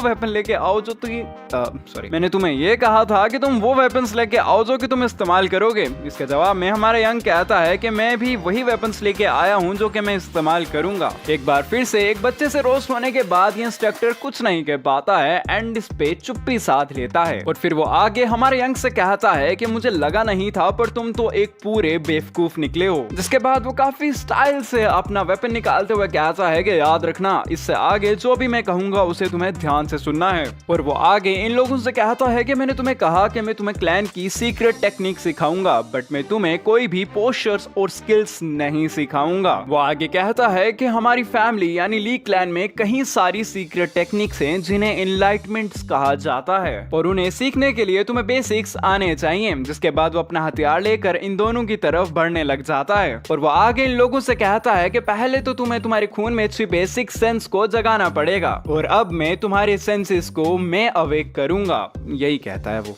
हम देखते हैं कि उस इंस्ट्रक्टर को अपनी तरफ आता देख ये दोनों स्ट्रिक्ट पोस्चर में आ जाते हैं। हम देख पाते हैं कि ये बंदा एक पोज में आते हुए कहता है कि ज्यादा चिंता मत करो, तुम्हारी 6 सेंस को खुलने में उतना ज्यादा तुम्हें दर्द नहीं होगा। हुआ इस इंस्ट्रक्टर को ऐसे पोज में आते हुए कहती है कि ये करना क्या चाहता है। इसके जवाब में यंग उससे कहता है कि अगर तुम बेहोश नहीं होना चाहती हो ना तो अपने आप को प्रिपेयर कर लो। इससे पहले कि वो अपनी बात कंप्लीट कर पाता ये इंस्ट्रक्टर उसके सामने आ जाता है। यंग भी इसको अपने सामने देखकर काफी शॉक्ड होता है और इससे पहले कि वो और कुछ कर पाता हम देखते हैं कि ये इंस्ट्रक्टर अपना अटैक लैंड कर देता है एंड हमारा यंग पीछे फिक जाता है। यंग ये अटैक खाने के बाद काफी गुस्से में होता है एंड तभी ये इंस्ट्रक्टर उससे कहता है कि ओ तुमने उसे ब्लॉक कर लिया। यंग फिर से स्टेबल होने के बाद मनी मैन गुस्से से कहता है कि शिट, कभी सोचा नहीं था कि ये पागलपन फिर से करना पड़ेगा। एंड फिर वो जंप करते हुए मनी मैन कहता है कि मैंने कभी पिछली जिंदगी में इस ट्रेनिंग को प्रॉपरली नहीं लिया था, पर इस जिंदगी में मैं श्योर हूं कि ये पहले से बिल्कुल ही डिफरेंट होगा। एंड हम देख पाते हैं कि यंग अपने इंस्ट्रक्टर पे कूद चुका है अटैक करने के लिए। और फिर इसी के साथ ये एपिसोड और ये पार्ट यहाँ पे ख़त्म हो जाता है। आई नो मैं काफ़ी देर बाद ये वीडियो अपलोड कर रहा हूँ, ये पार्ट नई वीडियो जो भी मैं अपलोड कर रहा हूँ, जब भी मैं कर रहा हूँ। But let me tell you guys कि हाँ, मतलब मैं मानता हूँ मेरी गलती थी, मैंने माइक बहुत पहले ही ठीक करवा लिया था, बट अगेन क्या करूँ, आदत से मजबूर। एंड काम चोरी में बहुत आगे हूँ मैं, इस वजह से मैंने काम नहीं भी किया। बट फिर भी कहीं सारी और चीज़ें थी, जैसे घर पे काम शुरू हो गया था कंस्ट्रक्शन का, रेनोवेशन का, तो उस वजह से भी मैं वीडियो नहीं बना पाया। एंड अगेन छुट्टियाँ थी तो मैंने सोचा थोड़ी मस्ती कर लेते हैं। बट या अब मैंने सोचा है काम करने का, तो काम करूँगा मैं आगे। एंड अगेन मुझे पता है कि जो ये इससे पहले जो तुम लोगों ने एक्सप्लेनेशन देखी है थोड़ी क्रेजी थी, है ना, बट या थोड़ा डाइजेस्ट कर लेना इसको अभी के लिए, आगे तो अच्छी ही लाऊंगा मैं ऑफ कोर्स। एंड बस यही था यार। आगे तुम्हें वीडियो पसंद आई होगी तो प्लीज़ लाइक करके जाना, एंड कमेंट एंड शेयर तो तुम करते ही हो, कर देना। एंड या सब्सक्राइब भी कर लेना चैनल को। तो यही है यार, बाकी और क्या ही है। कीप सपोर्टिंग मी एंड बस आगे मैं वीडियोस लाऊंगा। सो या that's it for now, and अब मिलेंगे तुम्हें नेक्स्ट वीडियो में, तब तक के लिए चलता हूँ मैं। Bye bye, sayonara। Fuck this shit, I'm out. Fuck this shit, I'm out. No thanks. Don't mind me. I'ma just grab my stuff and leave. Excuse me, please. Fuck this shit, I'm out. Nope. Fuck this shit, I'm out. Alright then. I don't know what the fuck just happened, but I don't really care. I'ma get the fuck up out of here. Fuck this shit, I'm out.